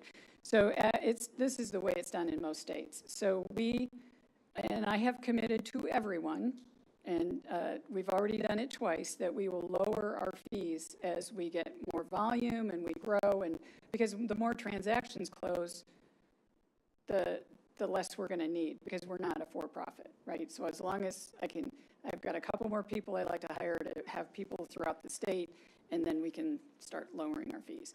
We charge 1% on the first $5 million. It drops to 0.5% if the project's the remaining amount between $5 million and $20 million, and then anything above $20 million, we drop to 0.25%. So and I will tell you, one of our challenges, and we hope to get a contract from the comptroller's office shortly, is that we need more banks and credit unions and CDFIs, local lenders, to become PACE lenders, because we got lots of Wall Street folks, but they want the urban areas and the huge projects, and we have had 2 projects funded by local banks, and we need to figure out how to make this more accessible to small business and rural businesses. So that's a huge, that's where our heart is. So we're not there yet, but we're getting there. And like I said, what we've accomplished since we got started in 2015, some days it's like, wow, I have a lot to be proud of, and other days we're like, oh, we got so much more to do, but we'll get there. Couple questions. If an owner of a building who takes advantage of this program wants to sell their building, does it create any complications for them at all? We are actually working with title companies now. It shouldn't. So are you familiar with PIDs, Public Improvement Districts? Yeah. Okay. Think of this as a one-building PID. It is an assessment placed on the land, right, by the local government. You never touch the money, but it's that tool that you have that makes this whole thing work. And it stays with the land. So it is intended to transfer to the new owner. We've had some pay off early. We've had some pay off at sale. We've had 2 transferred to new owners. And we need title companies to get more comfortable with what it is when they're getting ready to do a title report. So, if they sold the building, the PACE balance transfers to the new owner? Yes. Okay. And, okay. Let me see if I have one more thing I thought. And I will be back for the hearing because there will be more questions. It's inevitable. What if an owner defaults on a PACE loan? Is there anything in particular that's different? Or? This is a really important question for you to know and evaluate. Because these are non-recourse loans and they're placed on the land instead of the company. They stay with the land, right? So the only thing that can be collected in a default situation is the missed payment. So let's say there's a $1 million PACE loan over 20 years, so that's $50,000 a year. If somebody defaults on a payment, the only thing that can be collected is $50,000 because the rest of it hasn't happened yet and it's on land. Now, the one thing you need to know, this has not happened, even through COVID. I have my fingers crossed that this interest rates with office buildings next year isn't going to be too bad because we've been so careful. If a building fails, it's not going to be over this program, but buildings do fail. And if that happens, the one commitment you are making is that you will enforce that past due assessment amount, the installment, just the installment, for the private lender. The way that that's being done, it hasn't been done, but the way it's planned in virtually every local government is to just pick up the phone and call the law firm that collects your past due taxes and ask them to do this too. So the statute makes very clear, even in that worst case scenario, that the local government is entitled to attorney's fees, penalties, and interest, and there's a line in there that says, and you're to be made whole. So no out-of-pocket expenses for you. It will be covered out of the property. But nobody wants these to fail, and the lenders will bend over backwards to accommodate, to make sure that doesn't happen. And just for the sake of background knowledge, this is exactly the same process for non-payment of public improvement district payments. We have to have a separate contract for each of your public improvement districts with Linebarger, and then if someone were to not pay an assessment on a public improvement district, then Linebarger would go through all their standard procedures exactly the same way that they do in a past due property tax procedure. So it would be identical with Linebarger as our other public improvement districts. I think the only difference is this statute, it doesn't guarantee, this statute entitles you to full compensation and coverage if that ever happens. So if I noticed you said the word, used the phrase, all private lenders, but then you said you need local institutions like banks. So it's just not all private lenders then, right? Any legitimate private lender can be a PACE lender. So we have banks, we have a few banks, we have life insurance companies and pension funds. Those are the people that want to own these because they're very safe, long-term investments. And then there are these brokers, people who will go get life insurance company and pension funds and then use them for PACE, and then they usually turn around and securitize them when they get enough of them together. And what we've got to figure out how to do is figure out how, because I think this is so much better for the investment community anyway, to have a lot of small bank loans or credit union loans, because when you securitize a bunch of small loans, it's a better investment than 4 or 5 huge PACE loans because they're diversified. Okay, sorry. I get to be kind of a nerd on this stuff. But the issue is we need to figure out how to make this easy for banks and credit unions to sell these loans because they're not used to holding 20-year fixed rate loans. Yeah. They have to have cash on hand. They're worried about changes in interest rates like we're experiencing now. So we've got to figure out I need to lock a bunch of bankers in a room and have them come up with one underlying loan agreement, like we have one mortgage form that everybody uses. That's what we need for PACE. So I'm hoping to get this contract with the comptroller to start working on all of that, because we've got to figure out, if they don't have to hold them, they'll be all over it.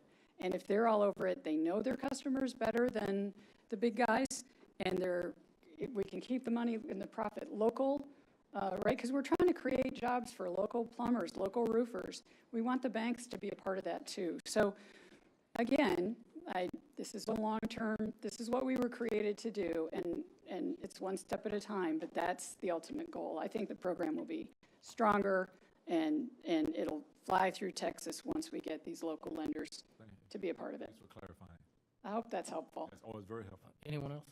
What I did hear you say is that local entities cannot, government entities cannot take part in this program. So a type A or type B corporation, like economic development, or a type B park and downtown development corporation, they could not be the ones financing or partnering in a specific project. Is that what I heard you say?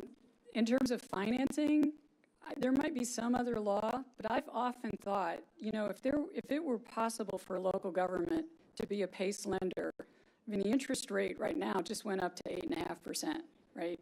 I mean, it would be a great, very, very safe investment, but I don't know that that's allowed, and it's way above my pay grade. Maybe But own a property. Can I just clarify real quick? So part of it is a thing she mentioned, which is, and we're big fans of this, we want to layer together our economic incentives whenever we possibly can. So we could certainly have a building that's receiving some sort of funding from the Park and Downtown Improvement Corporation or funding from the EDC, and have that project. And this is basically the way staff envisions it. If we have a building with PACE loan on the energy part of it and a paddock incentive on the historic facade and a tax increment refinance zone deal on the property taxes, that's the layering point that we make all the time. And that's certainly going to be an option as we work with individual developers or redevelopers or builders throughout this entire process. So Raylan will have to be a bit of a knowledgeable PACE person, because she's going to work with people in downtown.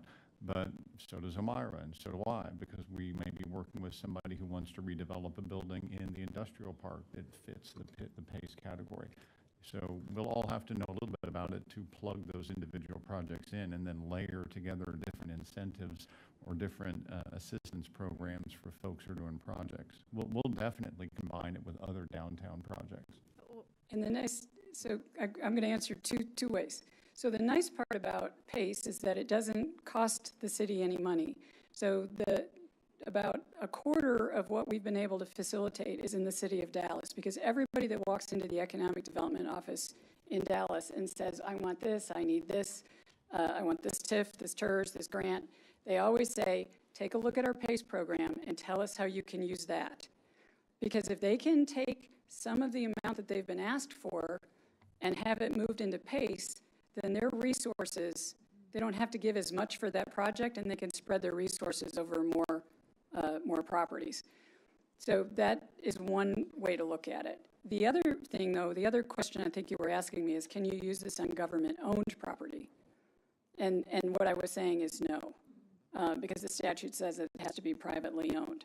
But in the state comptroller's office is the State Energy Conservation Office, and they have a revolving loan fund called Lone Star that has been operational for over 25 years. They've loaned $500 million to local governments, everything from water in the Huntsville prison, city halls, county courthouses, transportation facilities. And the benefit to that is, because it's a revolving loan fund with government bonds, it's really a lot less than the private sector lending that is offered through this program. And then it also comes with if you have a building that you want to look into,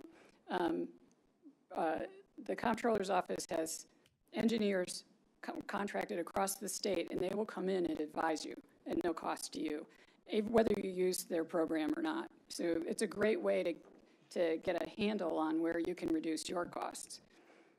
And it's called the State Energy Revolving the State Energy Conservation Office. So if you Google Texas SECO, SECO, and then it's a play on words, LOANSTAR,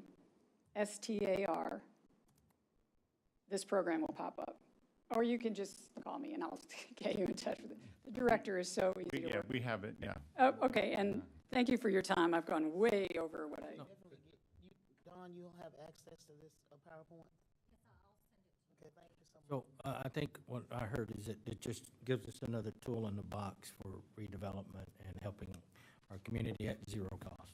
Yes, sir. All right, cool. All right. Mr. Mayor, if I can just Sure. clarify, I misspoke earlier. So if you're not voting tonight, we're not asking you to vote tonight. That'll be on the agenda for next week is the actual vote for this resolution. And then we've tentatively scheduled August 25th, 2 weeks, for the resolution that will actually adopt the program. So Yeah, this wasn't a discussion. this is just a Consider item. discussion only tonight. Yes, sir. But I feel like we can come back, bring it to us next week, and we'll be okay. All right? Thank you. Uh, I will yes. not be able to be here next week. I Fine. have to be in El Paso, but if you have any questions, if you want to email them, whatever you need. Wonderful. Thank you so much. Next on the item is 10.2, discuss contract recommendations for RFQ 23-02, architectural services, new construction and renovation of city-owned facilities. This is our downtown project manager, Raylan Smith. Good evening, Mayor, City Council. Tonight, I am following up with you over the past few months and weeks. We've been talking about next steps as far as construction projects and also with architectural firms. What I brought to you tonight is just kind of an overview. We had the RFQ that was actually turned in on March 29th. We had our evaluation team meeting on May the 10th. We held evaluation team interviews with the top 3 candidates, and the scoring is indicated there in your packet. This is just a discussion item, so a few things that I wanted to bring forward to you to move forward with this. The evaluation team is just requesting to come back next week and approve a similar resolution as the same as you did with the construction manager agent, which would just allow for contract negotiations. I think it's important to state that this does not bring forward any projects. It does not name any future projects. This would just be the architect on file for the city. And WRA Architects is the one that you're going to suggest Yes, next week? Yes, sir. Anybody have any questions for Ms. Smith? Do we have, Raylan, do we have any of the, or in this case, I believe it's WRA in the room today? No, we did not. I'm one of the things I came across in the document pages was a mention of True North Consulting as one of the 2 vendors that WRA uses for technology, infrastructure, and security systems design. And I was trying to recall if True North was a vendor that we either had a negative experience with, and we switched over, or if it was the opposite. True North is who you are very hopefully satisfied with today. Yeah, they are the ones who run your ticket system and provide. We left a previous provider and moved to True North, and now we're on our second contract with True North. So they've been doing a good job Trying to get for us. those right. Just wanted to make sure that we would have the flexibility and being able to choose between both providers if we had a negative experience. Anybody else have any questions, comments? Thank you, Raylan. Our next item on the agenda is 10.3, discuss 2019 Coppin County Bond Fund allocation. Again, this is Downtown Project Manager Raylan Smith. So following up with our discussion after the budget retreat, the mayor and I had a good conversation with Commissioner Terry Barber. Went over with him some of the updates that I provided to you during the budget retreat, kind of letting him know the status of each of those said projects, which was Las Lomas, Quiet Zones, and also Complete Streets, which is US 80 and 226. He was thrilled with the progress that the city has made, and he agrees with the reallocation of the funds. So what you have in your packet is just a formal request that would go to Commissioner Barber, asking me for these reallocation of funding. As you can tell, the totals do remain the same. We were just reallocating funds between the projects. The next step in this, he is going to recommend that we come forward to Commissioners Court and provide an update of these projects, but he is absolutely in favor of moving forward in this direction. And I did see County Judge at the Economic Summit in Kaufman and kind of briefed him a little bit on our meeting with Commissioner Barber, and he was good and receptive of us coming to visit the commission. So Terry's always been advocate for the city of Terrell and supportive of things that we've wanted to do. So we look like to be in good position for this moving forward. Does anybody have any questions for Raylan? No? Okay, thank you, Raylan. If there's no objection, I'd like to suspend the rules and move to item 10.9. We have a guest from Atmos, and Eva, I guess we're Don, would you introduce that? Would you read it into the record, please? Yes, 10.9 first. Yes, Mr. Mayor, members of the council, we have with us tonight. Hearing none, I didn't hear any objections, so we're going to move forward with 10.9. Let me make it clear. All right, go ahead. For discussion only, we have tonight resolution number 2090, a resolution of the City Council of the City of Terrell, Texas, approving a negotiated settlement between the Atmos City Steering Committee, ACSC, and Atmos Energy Corporation, Mid-Tex Division, regarding the company's 2023 rate review mechanism filing, declaring existing rates to be unreasonable, adopting tariffs that reflect rate adjustments consistent with the negotiated settlement, finding the rates to be set by the attached settlement tariffs to be just and reasonable and in the public interest, approving an attachment establishing a benchmark for pensions and retiree medical benefits, requiring the company to reimburse ACSC's reasonable rate-making expenses, determining that this resolution was passed in accordance with the requirements of the Texas Open Meetings Act, adopting a savings clause, declaring an effective date, and requiring delivery of this resolution to the company and the ACSC's legal counsel. Okay. Don? Mayor and council, I'll be presenting this item, and Eva Hummel is here to answer any questions you might have. The city, along with 181 other Mid-Tex cities served by Atmos Energy Mid-Tex Division, is a member of the Atmos City Steering Committee, ACSC. In compliance with the RRM, which is the rate review mechanism tariff, Atmos Energy submitted the annual RRM filing on March 31st, 2023 for thorough review by cities and their consultants. And the filing, I was trying to bring this up, in the filing, Atmos Energy required an increase in annual revenues of approximately $120.9 million. The company and the ACSC coalition have arrived at a negotiated settlement for an increase in annual revenue of $103.5 million. The RRM rate implementation will occur on October 1st, 2023. The impact of the settlement on average residential rates is an increase of $6.47 on a monthly basis, or 7.31%, and the increase for average commercial usage will be $24.72, or 5.19%. Let me pull that up for you. Here we go. So, Mayor and Council, this starts on agenda item page. There we go. Wow, there it is. Yes, page 495. Right.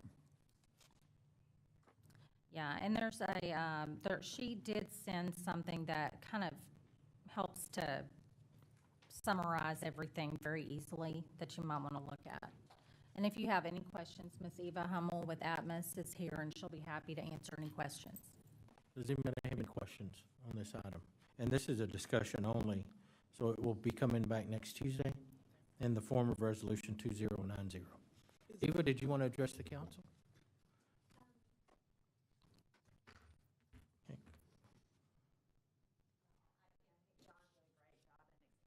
Eva Hummel with Atmos Energy, my office at 1310 Highway 66 in Garland. And so thank you, Mayor Carmona, Council, and Mr. Sims, for having me here today. I really like this rate review settlement update explanation here, because it really gives a good understanding of why we are asking for a rate recovery every year. And then I also provided in the packet, it is the profile, it's the Terrell profile. And so when we talk about capital expenditures, this kind of gives you a highlight of what we've done in capital expenditures for the city of Terrell, starting since fiscal year 18 up to now. And, we're continuously working, safety and reliability of our infrastructure is a top priority for us. So we are doing a lot of pipeline replacement projects and then new infrastructure as well. So I know we're doing a lot of work in Terrell right now. So if you have any questions, I'm happy to answer them. I did want to provide this information for you because I think it's important that you see what we're doing in Terrell and why we are asking for the recovery of the investments that we make every year. So, Dawn, if you go back one page, this really is great, so I'm going to agree with you on this. Think of it this way. What is a yes vote when we vote on this versus what's a no vote? If you are reading the very top of it, basically they've asked to raise revenues, charge customers an extra $120.9 million, right up there at the very top, okay? And then the group that we're part of, because we joined a group, right? We joined a group a long time ago, and that's the ACSC Coalition. That negotiating group says, hey, we'll negotiate with you, and let's see if we can bring that $120.9 million down. And so what the action that we see every year is hey, the group agreed to go down from 120.9 to 103.5, thereby saving part of a rate increase. And so if you're voting yes, you're voting on a lowering the rate. Okay, so it always sounds a little bit awkward, right? The number right there where it says average residential customer will see an increase of $6.47 per month, that number will be higher if we're not part of the group and if we don't take advantage of the negotiated settlement. We like the negotiated settlement, and so therefore the $6.47 per month would be higher if we don't want to be part of the coalition. And so that's kind of how you have to read this thing. So that 647 would be 20% higher, roughly, if you are not going in this direction and not being part of the ACSC team. So that's kind of the, I'm going to try to call that the simple way of understanding what the actual vote is that will happen next week. Okay. I just noticed, when I look at the increase in the percentage, I think the residential is what, 7.3 or something, and then the business is 5.9. Is that pretty standard that you see that the residential rates kind of increase a little more as far as percentage? Is it just because the usage is less, or? Well, it does just because of the capital investments and the rate adjustment. So it does go up every year because we're continuing to invest in our infrastructure. The good thing is, as Mike Sims indicated, is you're part of a coalition, and what that means is the cities have a seat at the table. So instead of it going to the regulatory authorities for just Atmos Energy working with the Texas Railroad Commission to ask for recovery, we don't do that because our relationships with our cities are so important to us that we want you to be able to have that seat at the table and be we are very transparent on what our expenditures are. Do you know what the increase was last year? I'm not going to hold you to it. Offhand, I don't. I think it was, just at the top of my head, I think it was around $5 something, but I could find out for you. Would you let Ms. Dawn know? Yeah, and I'll so let much. Dawn know and give her that information. Thank you. Anybody else have any questions? Nope. Okay. Thank you, Eva. All right, this will come back to us next Tuesday. Yes, sir. All right. Our next item on the agenda is 10.4, discuss ordinance number 3004, amending Chapter 7, Health and Sanitation, Section 7.2, Food Service Establishments. Again, this is going to be our downtown project manager, Raylan Smith. Hello again. Really, this is just some housekeeping on our food establishments. Our current code of ordinances for food establishments was adopted back in the 80s. And we have been using this,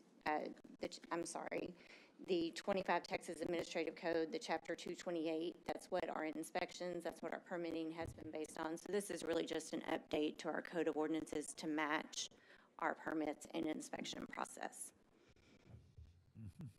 Anybody have any questions on ordinance 3004? Will this one come back next Tuesday as well? Yes. Okay. Next item on the agenda, discuss resolution adopting the annual update to the 10-year capital plan. This is going to be handled by our city manager, Mike Sims. So, Mayor and Council, this is an item that we're trying to time our vote on this topic along with the vote next week on the Certificate of Occupancies 2023C. That's the $27 million borrow. And so the resolution is pretty simple. It's you've reviewed approximately $299 million in overall capital projects. We'll be working with our partnerships with state and federal grants to try to cover as much of that as possible. But often it does turn into borrowing. We tried to lay that over the 10-year period. I won't go through the whole connected presentation unless there's questions on it, because it's the exact same thing that we've presented a couple of times now, so I don't want to wear you out, but I do want to flag for you that if you do have comments, we are very, very anxious to get any remaining comments that we might have on this, because it would be a voting item next week. Okay. Anybody have any question or comments for Mr. Sims on this resolution? Hearing none, we'll move on to item 10.6, discuss City of Terrell combination tax, waterworks, and sewer system limited pledge, revenue certificates of obligation, Series 2023-C, public hearing matters. This is going to be handled by Mr. Sims. So, Mayor and Council, this is really just similar. I'm trying to get documented in this week's agenda. And Dawn, if you'll go to agenda item page 332, we're really just trying to show you all of the information that's related to the borrowing that will happen on August the 22nd. So you'll need to take action on that date, and these are just a couple of highlights of Mr. Hughes's slides from the last time that you saw him. This is our outstanding debt to date. The next slide shows you the repayment streams that we have. We showed this at a previous meeting. The next slide shows you the payments over the long course of time. The next slide shows you the basics associated with the $27 million. So as I've said, you have to remember, clarity's sake, it's $27 million. It's not fire station 20 million, street 7 million. So that's just kind of there for clarity. But the actual wording of the document is public safety infrastructure, public safety facilities, streets, land necessary for all of those items, professional fees necessary for all of that. So as we've discussed several times, we are hoping for better performance on our pricing of these things, and if we can get more, then we have the flexibility within the way that the actual COs are written for that.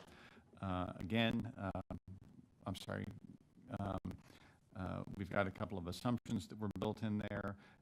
There was a concern that we could have an impact of up to 2.5 cents on the INS tax rate. I'm going to show you that we're going to leave the INS tax rate at 15 cents.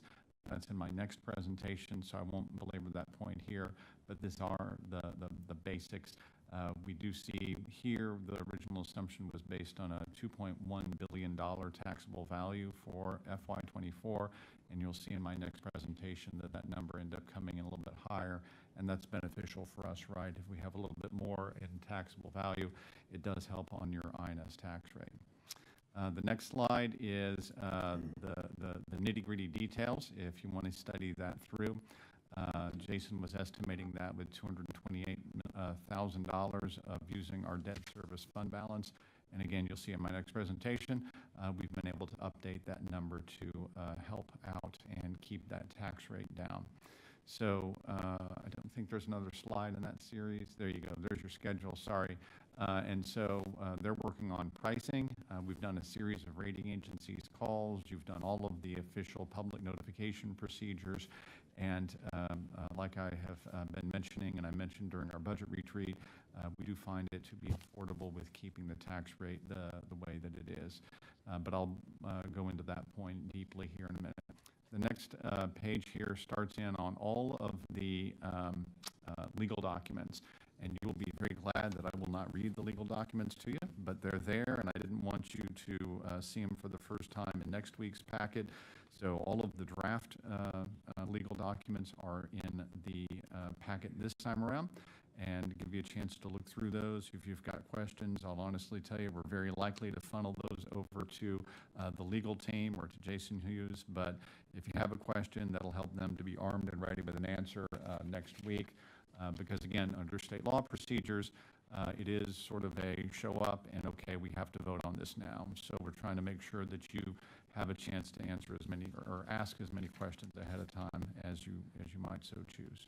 Does anyone have any questions tonight? And I would tell you that if you need some time to review again and you needed to reach out during the week to Mr. Sims, please do that as well. But are there any questions for tonight? I have a question. Can you go Yes. a few slides, Ms. Don, where, yeah, up right there. Yeah, the preliminary taxable value is 2.1. You said we came in over a little bit. Do you know about how much is it? Yeah, it's in my next PowerPoint. Yeah, Oh, you know absolutely. about Yes, that? ma'am. Thank you. Anyone else?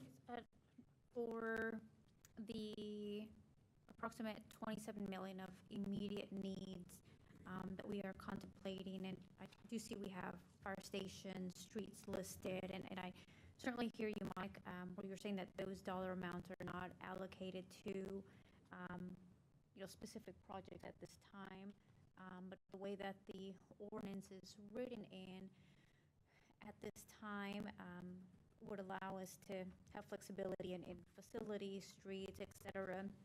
For District 3 specifically, if we're going to, I would be in favor of reducing the $27 million amount of needs or negotiating what that would be expensed on. This District 3, certainly has streets that we would like to have, whether they're in level 4 or 5, to be improved on. We recognize and hear the need for fire facilities for our firefighters. At this time, we would rather move forward with building a fire station or maybe smaller fire stations, but really have some heartburn about fire training land at this time. Just scrolling, make sure I don't miss anything here. Of course, we understand that we have to make improvements to water, sewer, and drainage when it comes to our current infrastructure at this time, like the pump stations, the market centers, those utility projects as well. We do realize that we have local matches to work with, quiet zones at this time and complete streets, so that gives us a little bit of flexibility with those projects. But once again, when it comes to a wish list versus needs for District 3 residents, we would like to stick with those needs versus the wish items for the capital plan borrowing. I'm going to ask Dawn to take us to agenda item page 347, and I think that probably helps this discussion. Okay, pardon me, it's a little bit hard to read there, but close to the bottom of the page, if you have good eyesight, then you could read the word purpose about 2/3 of the way down the page, right? So here's the legally controlling language. And so this is the important part of, well, what are we really making a commitment to, and what are we really saying? So this is what you're really saying, and this is looks a whole bunch like what we put in the newspaper, okay? So as you go down there just a little bit, then, yeah, pause right there. The certificates are being issued for for the purpose of, one, constructing, maintaining, and improving streets, including drainage, landscaping, curbs, gutters, sidewalks, signage, traffic signalization, and utilities relocation, and the acquisition of land and right-of-way therefore. Two, constructing, improving, and equipping public safety facilities, to wit, Terrell Fire Station Number 3, including training, administration, emergency response facilities, and the acquisition of land, easements, and rights of way therefore.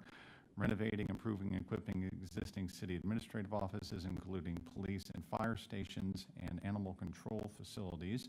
Acquiring land for park purposes, including easements and right-of-ways. Acquiring land for flood control and drainage projects, and all the professional services rendered in connection therewith. So, the approval, if you guys so choose next week, if council desires next week, would be setting this legal language as the controlling legal language for the $27 million borrow. And then, as I kind of detail in my next presentation, you would have, and I guess as we talked about in the budget retreat as well, staff's going to move forward with three things, because we've been trying to listen and are following your lead on your sense of priorities here. So the three things in the next presentation are going to be an architecture firm to start working on Fire Station Number 3, because we got to figure out how to keep the cost down, and the faster we get that done, the faster we know the cost and probably the better price we're going to get on it as well. Number two, architectural services for reworking Fire Station Number 2. And so that's an important part for us, and we already had our eye on a SECO partnership with the state of Texas that came up earlier today, because there are parts of Station Number 2 that could benefit from a SECO program with the state of Texas. So that's a good program. And number three, an engineering firm, as you heard in my presentation on Thursday night, and as I'll repeat in my upcoming presentation, an engineering firm to design and get construction documents ready on $12 million of total roadway improvements, and that estimated cost for that engineering firm is $1.8 million to do that work. So those are the three things you will see almost immediately in the fall, and that'd be my commitment to you, is that we should not be spending money on land acquisition. We shouldn't be spending money on anything related to anything other than those three professional services, because if we can get those three professional services done, then we'll know pricing, we'll get more stuff locked in, and I think that's the path by which council will be able to make decisions that are along the lines of council priorities. But I've got to get you the professional services in place so that you can start narrowing that decision-making down. Probably a legal question. Can the verbiage still be changed? Because what I'm hearing is the 27 million, I think we can decrease that. I had some concerns about a study 2 years ago that said Station 1 and over 2 is overlapping.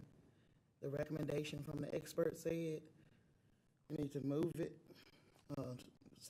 one station out a little further toward State Street or Poetry. Yes, ma'am. We got schools out there. Yes, ma'am. We got some additions that's still being built as far as housing additions when we look at Creekside. So I'm concerned. And then when we look at the plan, we got 2030, we're trying to put in that, correct the problem with the overlapping. So, I mean, in the end, it's gonna take a year or two to build a facility. Come on, that's 11, 12 years. So I'm concerned about that based on how we're planning, based on feedback we got. And I'm thinking about safety. Can the wording be changed under purpose? Is it something we can do? So, yeah, we've had this. Let me. Yeah, it can. You can let Mr. Sims know, I think you're doing that now, that you have a higher priority, say on moving up, relocating Fire Station Number 1, than you do maybe on some of these, couple of these other things over here that they've got. But it would be the same amount of money, we would just reallocate it in a different way. Yeah, I'm going to make the suggestion, listening to your comment, Councilwoman, that if you like, one thing that may be helpful for the whole discussion here is, see the phrase there where it says Terrell Fire Station number 3? You could easily change that to Terrell Fire Station, plural, right? Take out the number 3 and put an S. Well, once you've done that, then you have legal authority to spend part of this on Fire Station number 1 relocation expenses. I'm not guaranteeing you that we'll be able to afford it, but if you'd like to maintain the flexibility in your CO issuance for expenses related to Fire Station number 1, take out the number 3, change the word fire station to being plural fire stations, and you'd have accomplished your goal.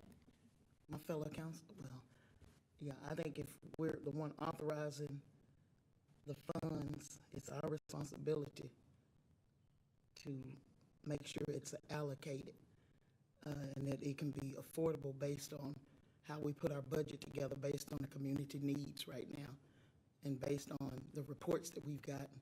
So I'm just saying to the fellow council members, we have to build this in so it is affordable, because we're responsible for this budget.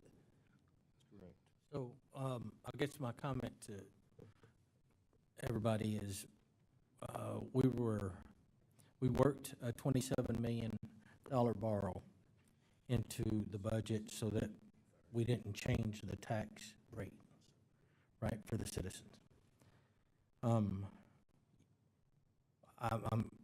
struggling with why wouldn't you take advantage of the maximum and bid it, but you don't have to spend it, rather than go and borrow money and you come up short. Now you don't have a mechanism to recoup the difference. It would make sense to me that we would borrow enough to make sure that we had enough, and then if we don't need it, we just don't use it at no cost. Does that make sense?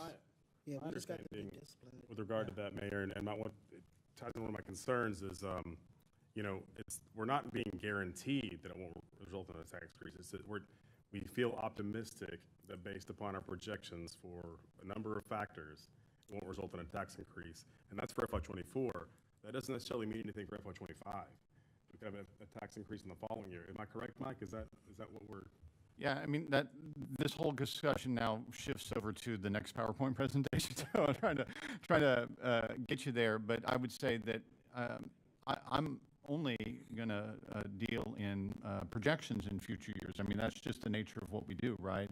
So I'm confident that we can have an extended period of time with the exact same tax rate, but you only vote on your tax rate 1 year at a time. So there's always going to be that element there of you got to look at a projection and say, okay, I think that's where we're going.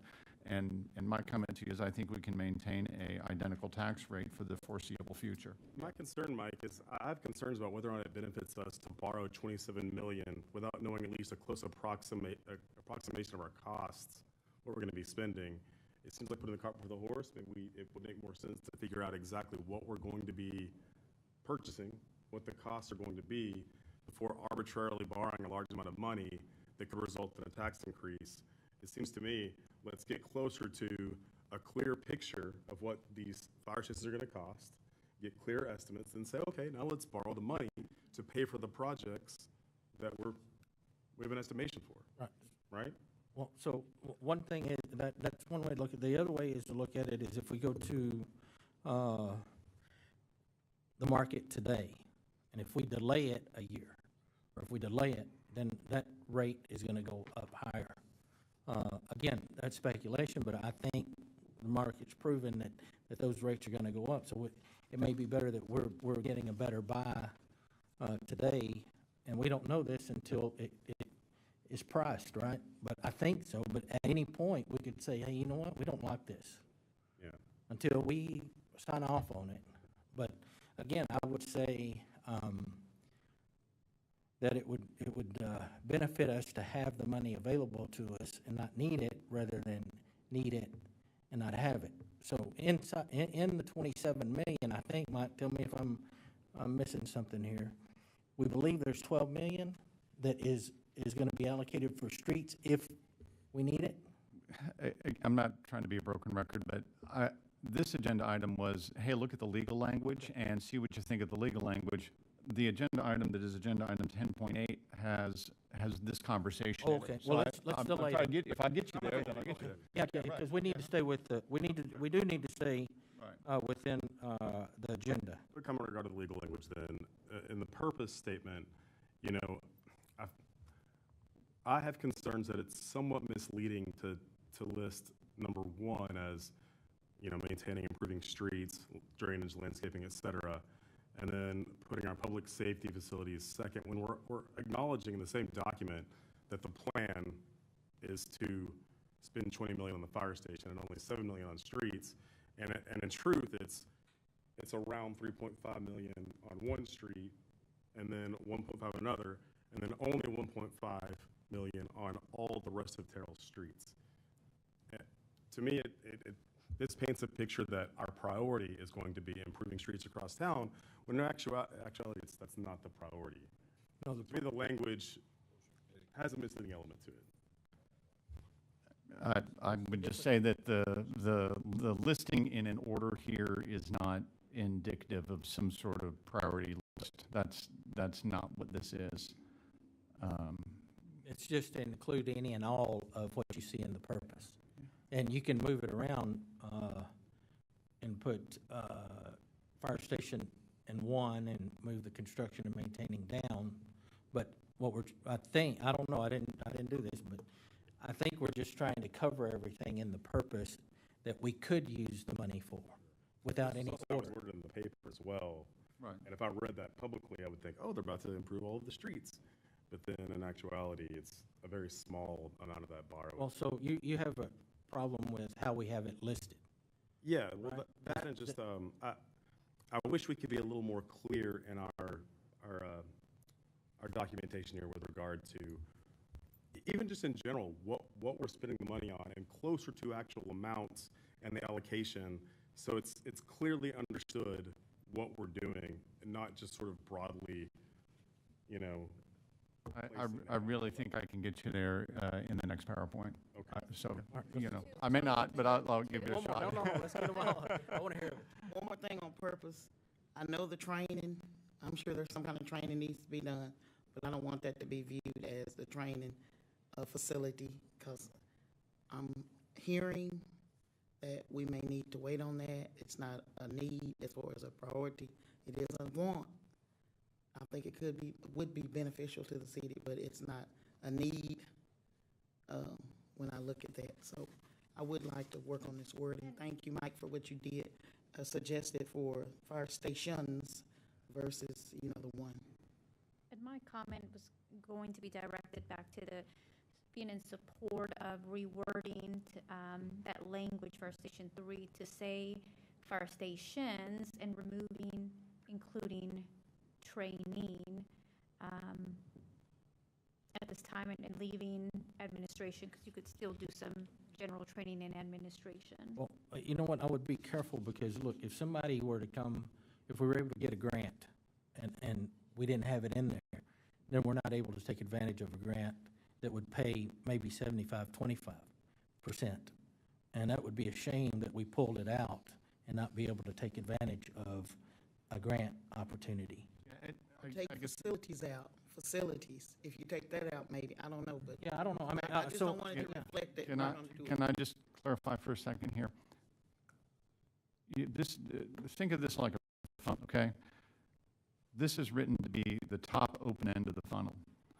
Nothing gets spent out of the $27 million without city council approval, zero. And so staff is very attentive and mindful of what the entire conversation y'all just had. We know what you're asking for. We hear you. You don't want us to bring you a full-throated investment in a fire training facility because there's other priorities. I understand. We're not planning on doing that. On the other hand, it is the top end of a funnel, and if you had opportunity for a partnership, you had opportunity for something that you didn't expect, or you were able to include something, then I'm just going to say keeping the top end of the funnel a little bit open, and then controlling your sense of city council priorities by what you then authorize the spending to be on is the direction that we're recommending here. Everything that gets spent out of the $27 million has to get spent out of a vote by the city council in a public meeting. And so if you're saying, hey, we want to make sure that you bring us X, Y, Z first, recall what we said during the budget presentation. At your budget workshop, we said we're only going to bring you 3 things to vote on. We're going to bring you architectural services on Station 3, architectural services on Station 2, and an engineering firm to engineer $12 million worth of streets. And that's my commitment to you. That's how we're going to start this work, and we need to get that work started before we do anything else. So if I'm hearing you, then I can let the team know to make that change on the making fire station plural. My suggestion is at least put this conversation on pause for a moment and go through the PowerPoint on item 10.8, because maybe that will help this overall discussion, because a lot of what you guys are talking about is the overall balance in the city. And I think that it's really important, and I applaud you as council, because I think the overall balance of the city is what you're aiming for, right? You don't want to spend too much in this area. You have things that you think are an A priority and things that are a C priority, things that are nice and things you got to have. So I think we can talk through that a little bit in the longer PowerPoint format. And my comment is, anybody with any question about any of the legal documents, I want to get it answered. I want to get it settled, and if there's an adjustment that we can make that you need to see, then we can do that. Okay. I just need to do it quickly. All right, so let's make sure we get clarification on the wording and specifically the purpose for the bond, right? Okay. We're at 10.7. I know, but let's, everybody's mind is on this. Let's go. We're going to go 10.8? Yeah, if you don't mind. Any objection to suspending the rules and moving over to 10.8? Hearing none, we'll move on to discuss 2023 and 2024 budget draft. Okay.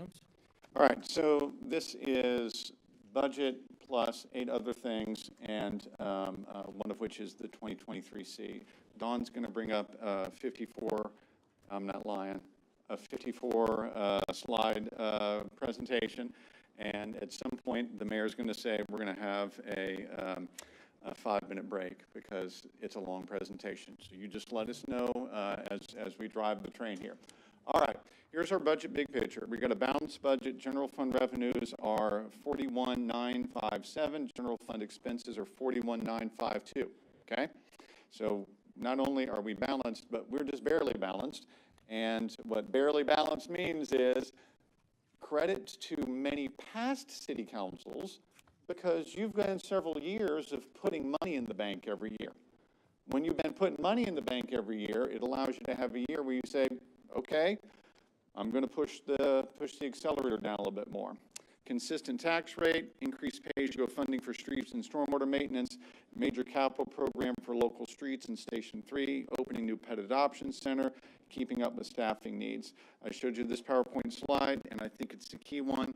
We are increasing the overall amount of money to spend on streets from $3 million total to $3.5 million total. That means your pay-as-you-go summer road project next year can go up from 1.6 to 1.9 million.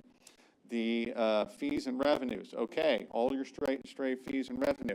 In order to pay for everything, you got to talk about rates. Okay, rates are not a popular thing to talk about, but here it is. When I put everything from your August budget retreat together on one PowerPoint slide so you can soak it in and think about it, this is that PowerPoint slide. We try to show you this every year. your current water total for a 5,000 gallon usage. This is an average utility bill in the city of Terrell. $149.82 right now. Water, wastewater, solid waste, stormwater, CareFlight. So what are we changing? What are we not changing? The solid waste number is the one we voted on, right? That was last week's vote. Water and wastewater, the presentation from Mike McCaskey in our August retreat. And then the stormwater number, you've heard a lot of discussion about that. I'll talk about that more in a minute. CareFlight stays the same, and we're anxious to announce a new partnership with CareFlight. We'll talk about that a little bit later. So right now, the water rate would go up $5.54. Wastewater up $1.20, solid waste up $1.20, and stormwater $1, but I'll talk about that more here in a minute. $8.94 additional for your average water bill. We have some late-breaking news from the North Texas Municipal Water District that they might be considering doing something about their 11.5% water rate increase. If they do, then we might be able to come back when we vote on the rates in September with a slightly lower number. Instead of doing 8.5%, we might be able to get that down to 7.5%. So that's not some big deal, but by golly, I'll take every bit of savings I can pass on to our ratepayers, and it would be good if we could do that, but I just can't make that commitment right now, so we left the PowerPoint slide the same, okay? We need to phase in a drainage rate that matches our drainage needs. The fact of the matter is, we looked at this PowerPoint slide and this information during our budget retreat. In order to know where we're going on stormwater, we've got to make a multi-year plan for it, because it's not, we're doing it 1 year at a time, and that's been helpful. But if we had a multi-year plan, I think we'd be better off. You've got a $60 million list of drainage needs, and that's just the capital side of the drainage needs. In order to start really tackling that, we feel we need to get $13.65 rate by the time we get to FY26. That would give us an inflation-adjusted $2.4 million annually for stormwater, necessary to support a $12 million drainage project debt issue in FY25. And remember, what I talked about there was to try to do a series of projects. Do the Rochester project, yes, but also try to do our best to do a series of projects around the city. There's money in the stormwater budget this year to engineer that. And I shouldn't be engineering it if I don't know where my rates are going. Okay, does that make sense? If I want to engineer it, but only if I know where my rates are going in the future, okay? I never like to talk about stormwater without reminding folks that it looks like 1065 or 965 on somebody individual's water bill, but you pay by equivalent residential unit. So who's the biggest payer? The Terrell Airport, because we got the most concrete in town. So you calculate the amount of concrete with a particular project, and you're paying that fee. Walmart Distribution Center, they got a lot of concrete. They've got a $3,493 stormwater bill every month. Okay, when we talk about rate increase, it means $1 per for a ratepayer. Or if you take staff's full suggestion, it means you go from $9.65 to $13.65, and you phase it in over time. On the other hand, that's a much more meaningful number for some of the large businesses here, right? So I got to give you full disclosure and tell you it means something for our airport, it means something for our school district, it means something for some of the other major folks there who have large amounts of concrete. Cassidy Jones, Buc-ee's, QT, you can see the list. Those are folks who have large amounts of concrete, so they have a large stormwater bill. Here's the percentage of stormwater revenue. This pie chart is really, really helpful to understanding our stormwater revenues. 55% of our stormwater revenue comes from the big commercial and industrial folks. 5% of it from schools, institutions. That's going to be the state hospital, that's going to be the school district, Southwestern Christian College, Trinity Valley Community College. It's going to be residential over there at that 29.3% number. Multifamily is 4.7%, so on down the line. The city pays 6% of it. FY24 fees next step. I need council discussion input. Staff's going to follow up as you request. We need to finalize our input from North Texas Municipal Water District in the retail and wholesale rate analysis. Need to discuss a long-term strategy for drainage fees. need to finalize solid waste hauler franchise fees. We voted on the residential side of it, but we paused to do a little bit more research on the solid waste hauler franchise fee number. And we'll have public hearings on those remaining fees in September. Recap of FY23 labor adjustments. Okay, I'm going to talk labor here because that's a big part of our budget. $20 million of our $40 million general fund is labor in the general fund, okay? So we want to talk about that, but I'm going to start with what did we do in FY23? Because we had a lot of conversation last year, voted yes at council, and we've implemented the stuff. This is a PowerPoint slide from last year. What were we doing? All of these, folks, we were phasing in, and Councilman Robeson, a little bit for your sake here of knowing what some background was, we went up by these numbers in a phase 1, phase 2, phase 3, phase 4. It was a 4-phase attack last year, so it was a very aggressive effort last year, and I want to recap that. So, for example, somebody who was a library tech went from pay grade 7 to pay grade 8. That meant a 5% raise. Well, what might have happened on top of that? We also did a 4% market adjustment for all civilian employees. Police officers had a 2.5% one because they had a bigger raise in FY22. There was a big market adjustment with police in FY22, so they were doing a 2.5% increase in FY23. And then the fire had an updated pay plan. It had a net 4% increase that was cost effective on January 1st. But if you study the civil service plan, you'll find that some of the firefighters had larger raises than others because most of what we were doing last time was adjusting the pay plan. And I'll show you the pay plan here in just a minute. The step increases were all there, 2.5% for all employees fully funded, and civilians had that effective October 1st. Police and fire by rule do that on their anniversary date. Phase 4 of this was long tenured minimums. We had this discussion. Remember, we've led you through this several times that for years we wouldn't do a step increase. That means when you gain a year of tenure, you don't get just a little bit more money in your paycheck. And that means that we had people around for 20 years. They maybe got 2 or 3 step increases during what I would call the not necessarily good years for the city of Terrell financially. And we wanted to make sure that we rewarded some of those long-term employees. So if you'd been here for 18 or more years and you had just never made it to the $22 level, right? That meant that on October 1st, if all of those other raises didn't get you up to $22, we were going to get you up to $22. So a lot of our long-term maintenance workers were impacted by this. Some of our other employees, a couple of dispatch employees were impacted by this slide as well. So all of that got in place. That was a big increase in some labor costs, but it was focused, right? So FY24 budget labor. Okay. Some people like details. You're about to get a lot of details. FY24 labor cost recommendations. Uniform police and fire receive a total 7.5% take-home increase in pay. We build that by making a 2.5% step increase on their anniversary and a 5% adjustment on November 15th. We've learned over the course of time that looks great, but you always have a couple of police and fire who under civil service law are what you might call topped out. What do I do with a topped out person? Well, in the past, that's been, I'm sorry, you're topped out.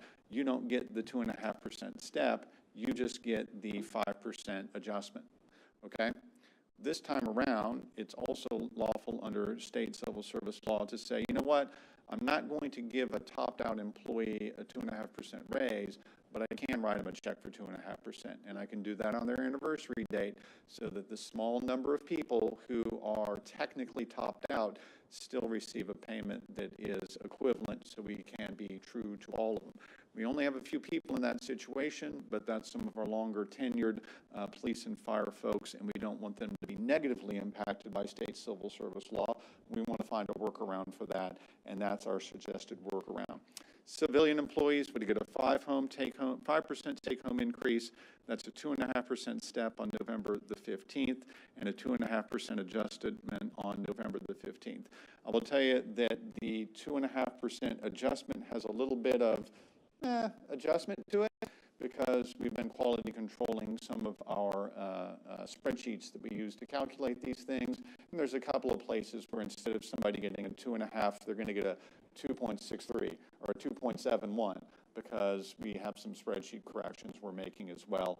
Not a big deal, but I want to let you know there will be minor things like that happen as well. Education certification pay, we adopted a fairly aggressive policy last year. It's one of the most popular things that council has done. Staff loves it, that they know that when they go to training, they get a bump up. They appreciate that. They like that. Both police and fire mentioned that to you on your budget retreat.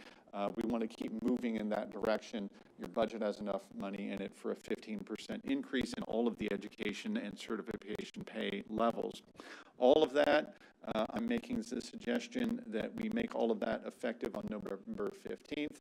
We are running through the mud of putting our new Tyler Munis financial software in place and doing some of the same things in our HR department.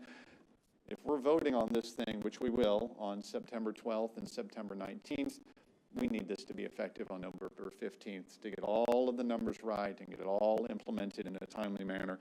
And so we're making all of this effective on November 15th.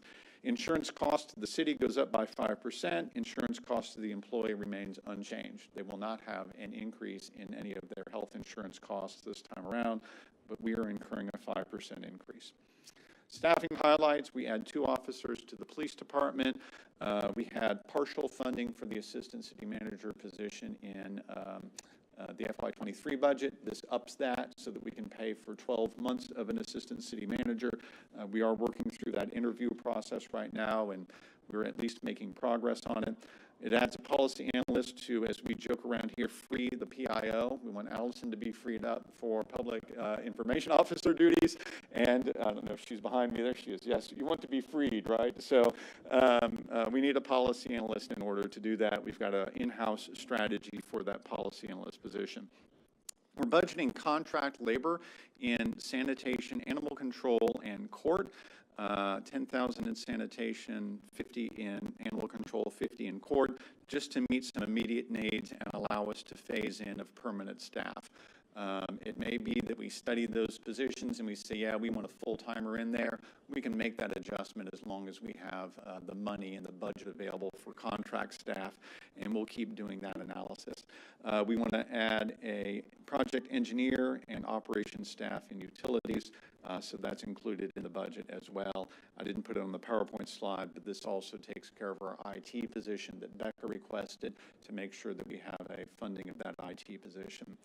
Our our FY24 labor costs by fund, the general fund, $22.57 million, utility fund, $3.13, fleet is $367,000, IT is $120,000. That means our total labor cost bill over all of our funds next year, $26.19 million. A former boss of mine used to say, I didn't understand the joke when I first started working at COG, but this is a Michael Morris joke. Our employees are our most valuable asset. They are, because our employees make everything happen. And by golly, we put our money where our mouth is. This is also the largest single expense that we have each year as an organization.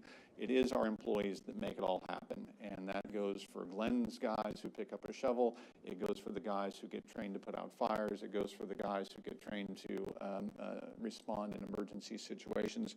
We want to do right by our labor costs and right by our employees, and this is our battle plan to do so. So more details. FY23 general fund labor was an estimated, by the time we get to the end of the year, an estimated $20,785,000.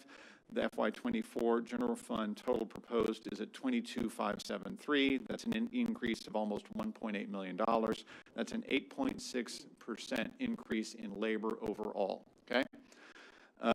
Police officer compensation plan. This is what it looks like today on January 1, 2023. I know some folks wanted to chat about this. I want to go ahead and get the data to you. This is the recommended new version. This is with the 5% increase between plans, right? So if you're not used to looking at these, if I am a police officer in, well, I'll go with a police sergeant. How about that? If I'm a police sergeant, and I'm at step 1 this year, I'm making $88,662, right? That's my annual pay if I'm if I'm a sergeant at step 1. Next year, what happens? I move to, I get a step increase on my anniversary. I go from step 1 to step 2. And when I change pay plans, I'm on a new pay plan that's 5% higher. That 94957 under step 2, police sergeant, that's 7.5% higher. Okay, so that's how you read the data that I'm giving you. Okay, here's the firefighter side of it. We start off with FY23. This is the plan that went in place in January the 1st, 2023. The good news about the plan was that it arranged the steps and the gaps between the steps the way that Shane LaCroix was requesting, to have a little bit more separation between a little bit more separation between the groups, more separation between firefighter, driver, captain, battalion chief, and then a little bit smoother and faster progression up to the higher level. And so we've had the discussion about, okay, is it exactly perfect? No, nobody would call it exactly perfect. They asked for a larger adjustment last year. But again, you're working in a budget. We did what we did last year, and this is the existing one. If I take the philosophy of saying, okay, I just want a 5% increase, a 5% increase results in one here on the next page. So I won't read you the details this time, but same idea here, right? The FY24 firefighter compensation plan means that as a baseline, everybody gets a 5% raise, and when you hit your anniversary date, you're moving from step 2 to step 3, step 3 to step 4, whatever it happens to be in your tenure, and you get that additional increase by stepping up, okay? So in fire, note how some of those increases aren't just 2.5%, right? Okay, so that's an important point. I kind of rounded to 2.5% because that's the civilian step increase. But as you can see, the percentage between the steps are actually a little bit higher than that, right? So we will have firefighters who, if I'm moving between step 5 and step 6, that means I got a 5% raise, and then I move from step 5 to step 6, oh, that's a 4.5% raise for that particular category, and so that person's a little bit more than that 7.5% that I mentioned. Same thing with the ones down there that show up as being 3%, okay? Compensation plan for civilians. This one's a little bit easier. We did a little tidying up and cleaning up of it. This is the one that's in place for groups 5 through 14. You can see a little bit confusing, but at least it's bright yellow. Communication specialists, that's your dispatchers down there. We made a special adjustment for them a while back to get them a little bit higher than the other folks in group 12. So that's the reason they're shown slightly differently there. But this is groups 5 through 14 in FY23. Here's the groups 5 through 14 in FY24, and this is with the 2.5% increase for everybody. And then on October 1st, we grant you your step increase. That means on October 1st, you're netting a 5%. You can see the recommendation that I mentioned to you during our budget retreat related to communication specialist. We've blacked out the first 4 steps and pick up on step 5 there. And so the lowest level that we would hire would be what's called step 5. We'd be able to advertise the $23.58 as our entry-level salary for dispatchers, and I think that's a good competitive dispatch pay rate. That's where our greatest percentage of vacancies are in the organization, and so they would actually be getting a 10% increase plus their normal step increase. We changed a little bit also here. Here's the next page. This is civilian groups 15 through 38, going all the way from animal control supervisor down to assistant city manager. This is the one for FY23. You click forward one, you get your FY24, and you can see, just as another example of trying to do right by dispatch, dispatch supervisor has moved up to pay group 17, and we've created an opportunity there where it says assistant dispatch supervisor. We want to have a backup secondary manager in that operation available. Don't have somebody to put in that position right now, just to be clear, but we did create it as an available position in our pay plan, and you can see that under item 15. So that's a lot of detail. No expectation that you're memorizing any of that right now. Dora has this PowerPoint on the website, and we can get a printed version out to everybody as well. So here's the recap.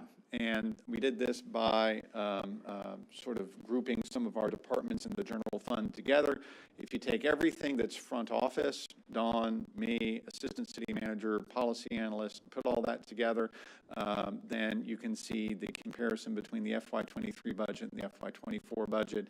Not only are there the formula raises in there, but you're also fully funding the assistant city manager and adding the policy analyst, so that one gets a 9.9% increase.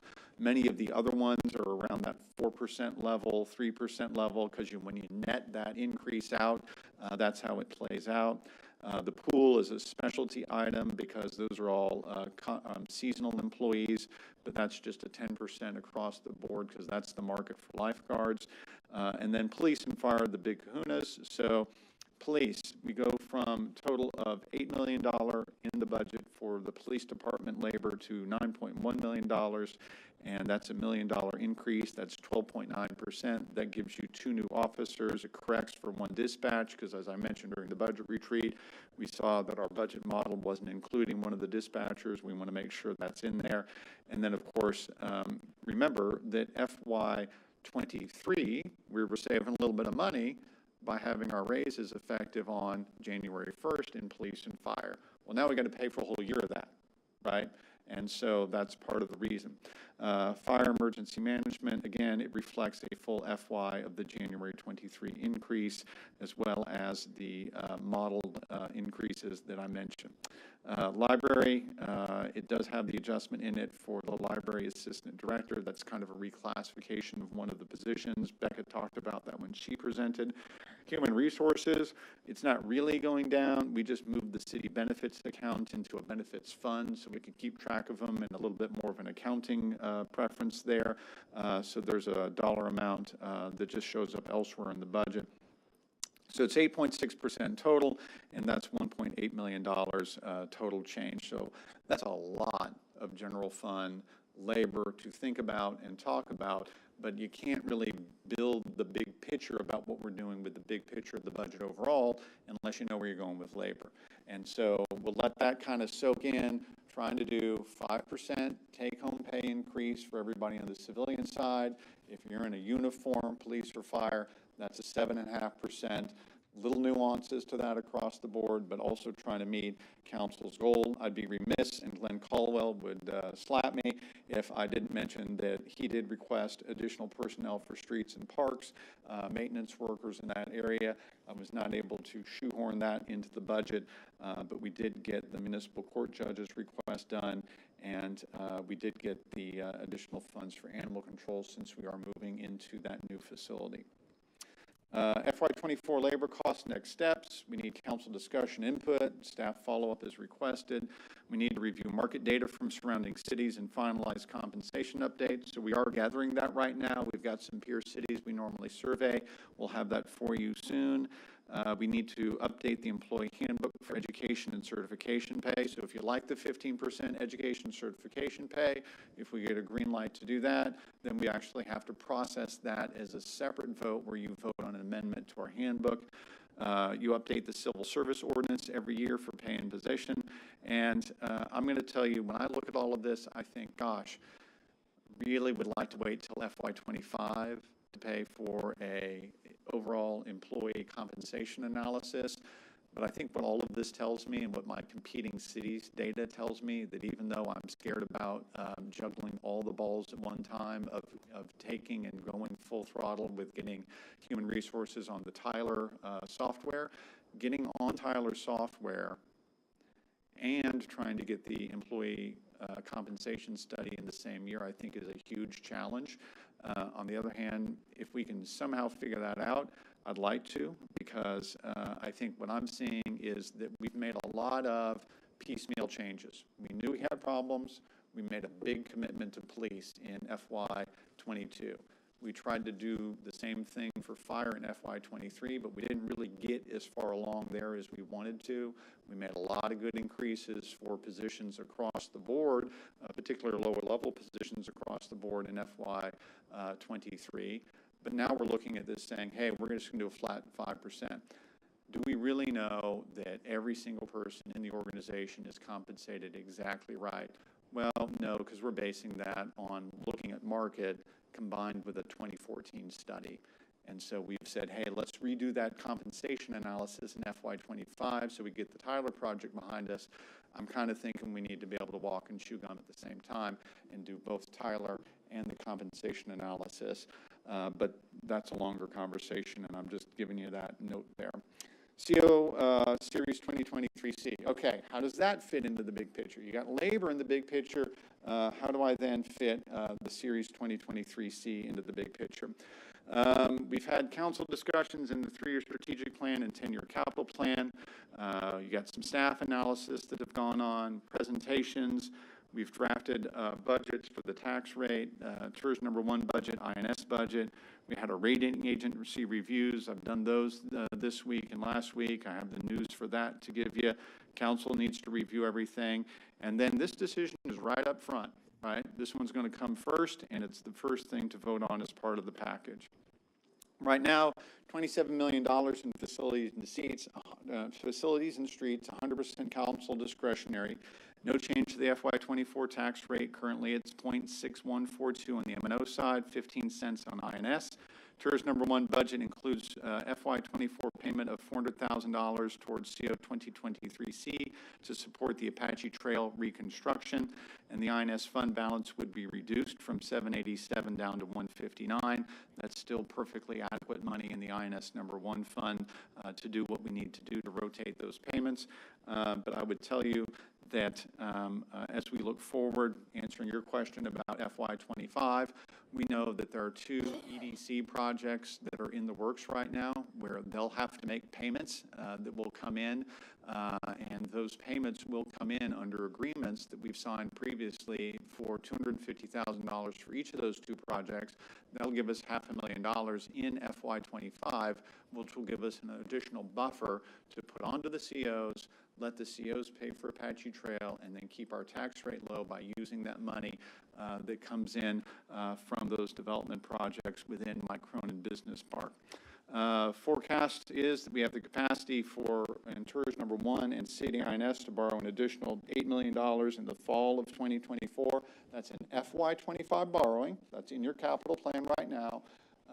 And in an FY25 borrowing, those payments don't hit until FY26. So obviously we will continue to analyze that point, continue to watch the economy, but we find that we can borrow that additional $8 million.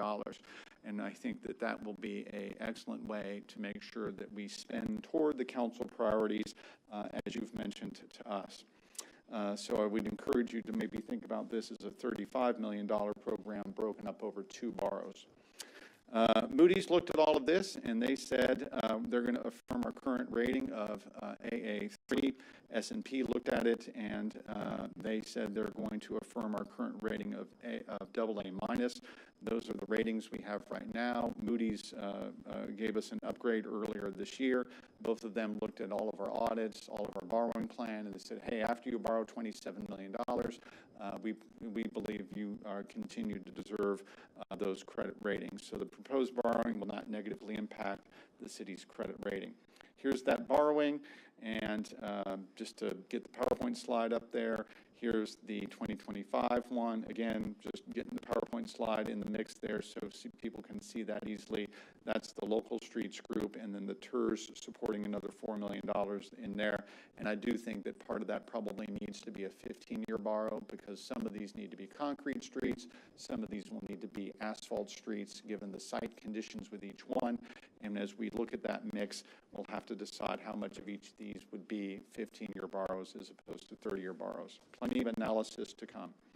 Here's the recommended process slide that I gave you during our budget retreat, and I think this is one of the most important things I'm trying to communicate. This is how we are recommending moving forward to get you $12 million in local street improvements. We want to reserve $1.8 million in the CO 2023C proceeds for local street engineering. We would procure a firm as soon as possible, utilize public infrastructure data to determine a recommended list for council consideration. So you guys would be asked to vote on the engineering, and then we would move forward with the engineering process. we would come forward with a technical recommendation that says spend $12 million this way, and it would be up to the city council to say, yes, let's green light that, or nope, we don't like that, we're not going to green light that. We would perform project selection and engineering during FY24. Based on those engineering efforts, we can start running on doing those streets. Obviously, some of them will move faster than others. That's okay. We borrow some of the money here as part of the $27 million, and we have another $8 million coming in to help us out. Facilities, here's the staff recommendations. Our pet adoption center remodel is all covered under the 2021 COs, so keep rolling. That's what we're working on there. Utilize our 2023 COs to immediately procure professional services on Station 3 new construction and Station 2 renovation. We need to meet with the state of Texas and Terrell State Hospital to coordinate a purchase date goal for the access drive land. Hey, we think a driveway there is an important priority. It's good for the neighborhood. It gets traffic off of Bryn and off of Dallas and off of State over by the state hospital. That's a good local street initiative, but we have no idea if the state of Texas wants us to do that in FY25, FY26, or when. We got to coordinate that with them. We need to meet with Trinity Valley and the EDC regarding all this fire academy issue. Fire academy issue is not ready to bring forward, okay? So we're going to work on it, and it may be that if we identify a piece of land that helps us with the partnership, staff might bring a piece of land forward to you, but we're trying to get the partnership put in place first. In order for us to make a partnership, I've got to be able to tell a partner I've got a capability to do something. And so that's the thinking behind that. Not to run, but to have the ability to work. We would hold on the Nash Street Park pending feedback from the county. That's an open question mark right now. I don't know when the county will be happy to move forward on that, but if they do, we might bring it forward, and we want to make sure the eligibility for that project is listed in the COs. So that's part of the wording of the COs. Next steps. Again, council discussion input. We need to follow up, but we got to do it fast, and we're now really rolling on this thing. Pending council action on August the 22nd, those funds would be received prior to September 30th. We would bring those 3 contracts to you just as fast as possible. I think what folks who drive our streets want to hear is, did you hire an engineer to start working on it? And if I could get an engineer hired to start working on it, then I'm not talking about fixing streets. Then I have an engineer working on engineering on streets. As architecture and engineering proceed, council is going to review all of those costs on option. And again, it's that funnel concept. How do I release a project out of the funnel? I've got to get to the point where I have done the professional services work, the architecture and the engineering, to get good opinions of probable cost, and that's when we know that we can really run with these things. Every construction contract requires city council approval. That's what your charter says, and that's the way we're going to manage this program. We're going to make sure that you guys are reviewing individual construction contracts. Can't think about that without thinking about tax rate. So if you like math, this PowerPoint is for you. FY24 budget tax rate, let's roll with that. Here are the state required disclosures, right? So you're going to see this in different newspaper ads. You're going to see this in different postings. You're going to see this in your final published budget. This now shows up all the time because we need to make sure that the public is aware of these specific numbers. No new revenue tax rate. That's a calculation that says, hey, you just want a flat line. You want to collect same revenue, right? That is 0.689538. And that's a good disclosure, right? Because the voter deserves to know anything above that number means you're adding revenue to the organization, okay? And so that's what the state law and Senate Bill 2 passed in 2017 was intended to do. Good clarity for a voter. The de minimis rate is something we have to publish, but it's a bit of an esoteric exercise because it's a question about, well, the de minimis rate is only a meaningful rate under state law if it happens to be higher than the voter approval rate. So this is really a disclosure to say, for us in our particular city, the de minimis rate doesn't mean anything because it doesn't happen to be higher than the voter approval rate, okay? If it were, we would talk for an hour about it. It's not. We don't need to worry about it. The proposed tax rate is 0.7642. The previous tax rate was 0.7642. The voter approval tax rate is 818339. So here's the thing I don't have a PowerPoint slide for and that I'm not going to propose. that we do anything moving us up between 0.7642 and 0.818339. If you wanted to, you could vote and set your tax rate as high as 0.818339, and you would be good under state law, and there would be no public vote allowed. On the other hand, my comment to you is a 0.7642 tax rate is perfectly reasonable, and it is going to be the staff recommendation, and I feel like we can hold that tax rate for the coming future. Next item here is, okay, I got to take a step back and remind myself, what did we do last year? So there's a turn of phrase under the way the comptroller wants you to talk about this, where we're going to talk about total tax, okay? Total tax means it's not in a tax increment refinance zone, okay? So that's part of it. It's not in a TERS, or it is in a TERS, but for whatever reason, it stays with the city. So I'll use TERS number 4 as an example, okay? TERS number 4, north side of 80. We only put 80% of M&O and 0% of INS into that particular TERS. So there's a lot of revenue that might come out of TERS number 4 that doesn't go to TERS number 4. It's there geographically, but in terms of where does the money go, the money does not go into the TERS. It's just geographically generated in the TERS, okay? So you got to put that math together and report that number as total tax. It's not in a TERS, or it's in a TERS, but it stays with, stays with the city. The key numbers here, last year our property tax values were $1,898,000,000, and that gave us, under this way of calculating our taxes, $14 million in total tax revenue. What are we saying this year? So this is the question that you asked, Councilwoman. Here's your $2.213 billion, and that will generate you total tax revenues of 17.3. I'm sorry. Now I got myself off. This is not total tax. This is combined tax. Okay. I get to total tax in a minute, but you got to build through that. Under the combined, so this is all of your TERS is. All of the stuff that's geographically in a TERS that doesn't go into the TERS, plus all of the stuff not in a TERS. Whew, okay, that's $2.2 billion, and that generates you 17.3 total. That's not a very effective way of looking at it, and it's not even the way state law wants you to report it, so we'll keep moving from there. Here's TERS number 1 as an example. There are $420 million worth of value in TERS number 1, and that means that it would have $2.4 million in total revenue and in the city side of the TERS. The county contribution is not on this slide. Here's the summary on the residual side of it. So this is geographically in a TERS, but it stays with the city. So geographically in a TERS, but stays with the city is $426 million.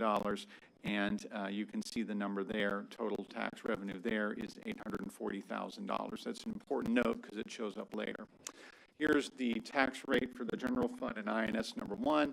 That means that our tax year 2023 property values that aren't in a TERS are 1.787, and that gives you a total tax revenue of $14 million. Aha, I have two numbers I can add together to get the number I was looking for. 840 plus 14 million gives me the number on this slide, $14.8 million, and now I finally know my comparable total tax between FY23 and FY24, and that's a state number that I have to report, okay? So we're going to go up from $14 million in FY23 to $14 million in FY24 based on that calculation. Okay, so here's our year-to-year comparison. Now I can do some comparisons, right? And again, now we're looking at something that ends up going out to the public at some point, depending on whether or not you go with the staff recommendations, you guys might change it, or however you'd like to do it. Total taxable value, that's not set by you, that's set by the tax assessor down in the Kaufman Central Appraisal District.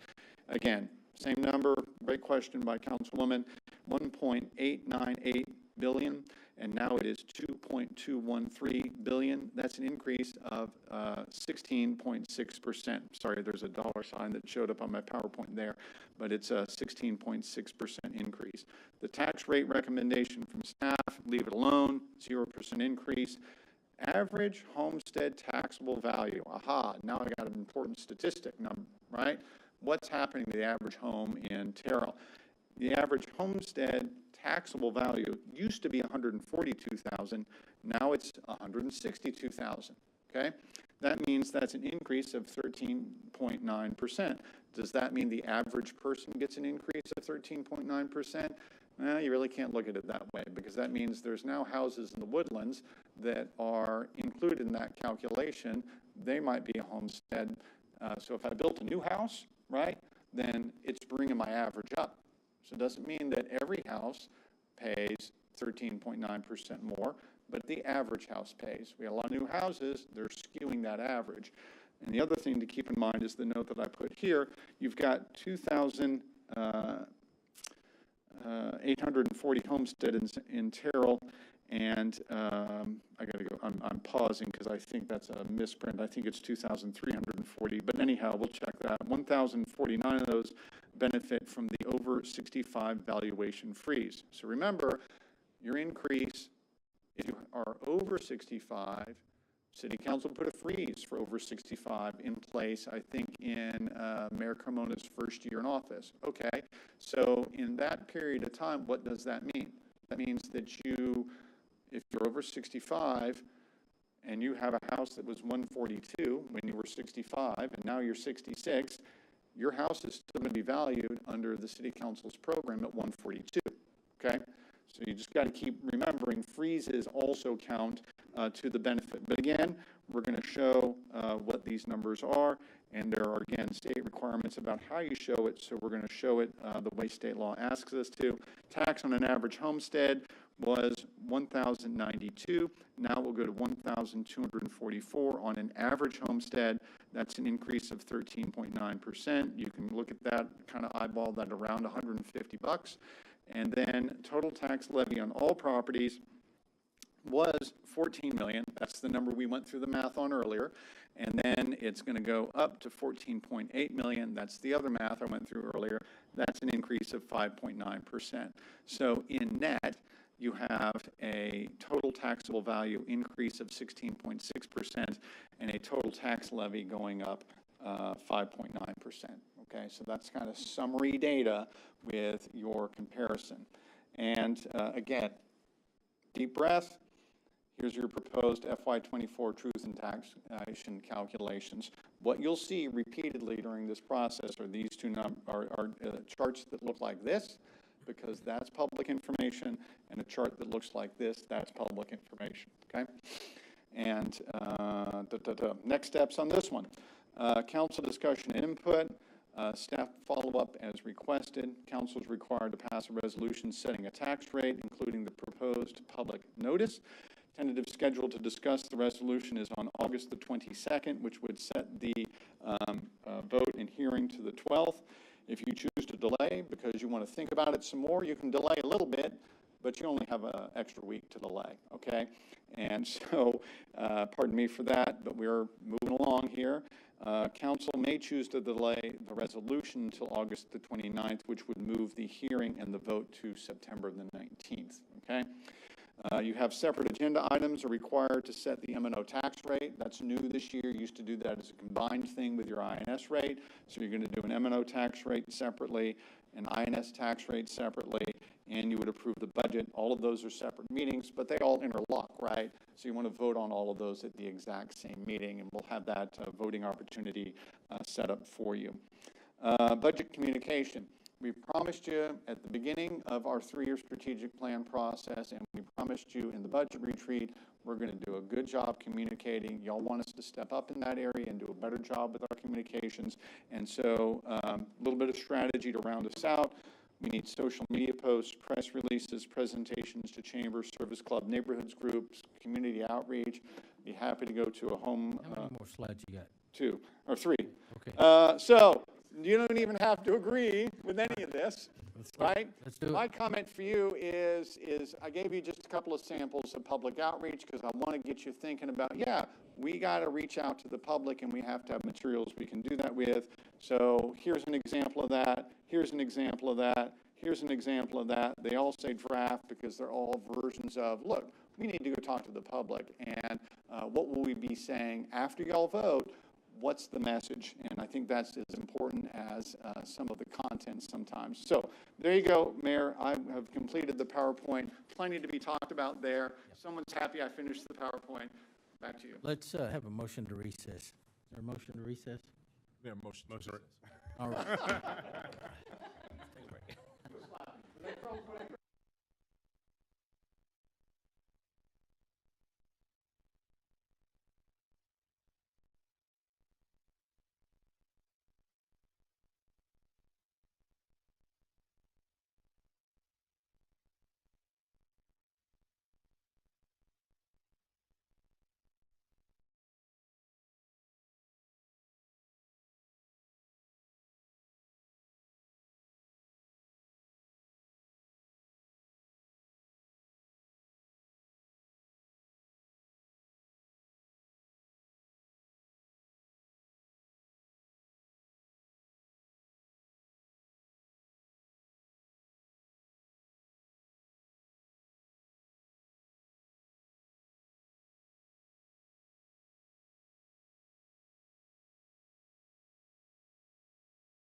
is that I would really like to know before, Tuesday, if I need to tell the folks working for us that council would rather have that dollar amount be something else.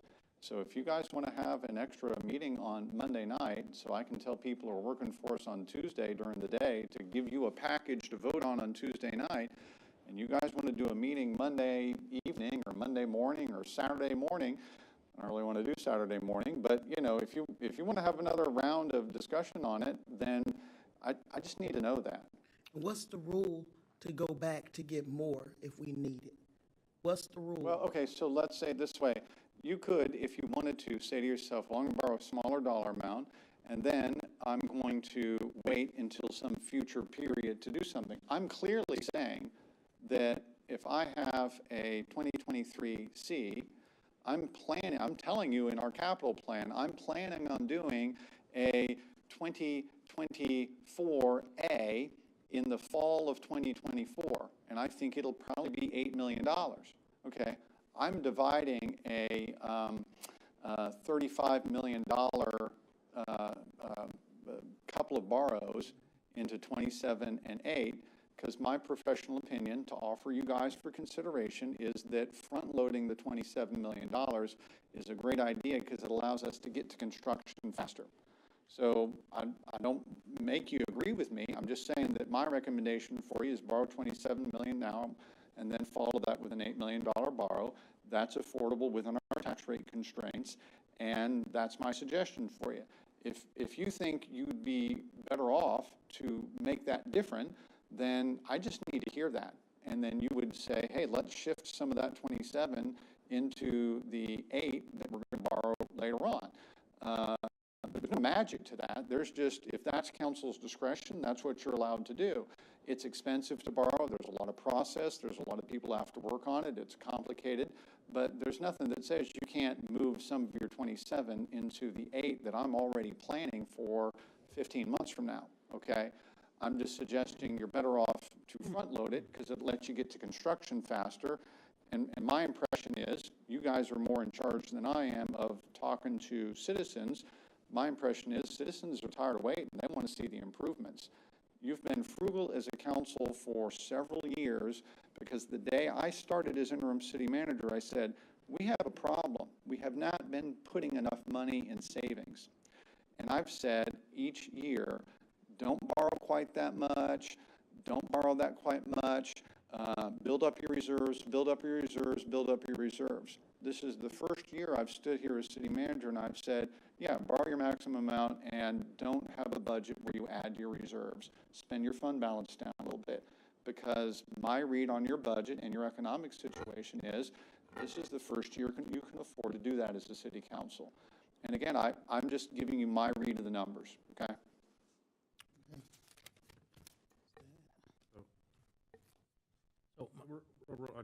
One thing I'd like to say real quick with regard to procedure.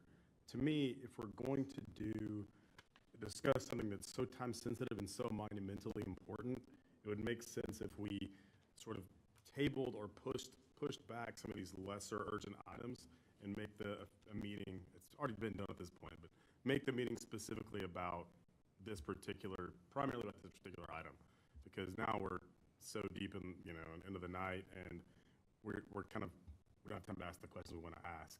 But real quickly, I'm just going to say, just because you asked us to tell you, I'm uncomfortable with the $27 million for these reasons, and it's very specific for me. It's because, common sense finances, if I'm going to buy a house, for example, I would find out how much the house costs, and I would borrow the money to buy that house. I know those things can be nebulous. It can be a little bit more complicated than that, but to me, I don't feel comfortable borrowing a giant sum of money without knowing at least a clear approximation of what we're buying is going to cost. So to me, if this is the cart before the horse, tell me close to, roundabout, an estimation from an engineer or architect or planner, what it's going to cost to build this fire station, what it's going to cost to carry out these street improvements, and then once I have a clear picture of what these things are going to cost, then we borrow money to pay for those things. To me, I don't understand the logic behind buying a giant sum of money without knowing what the cost is going to be.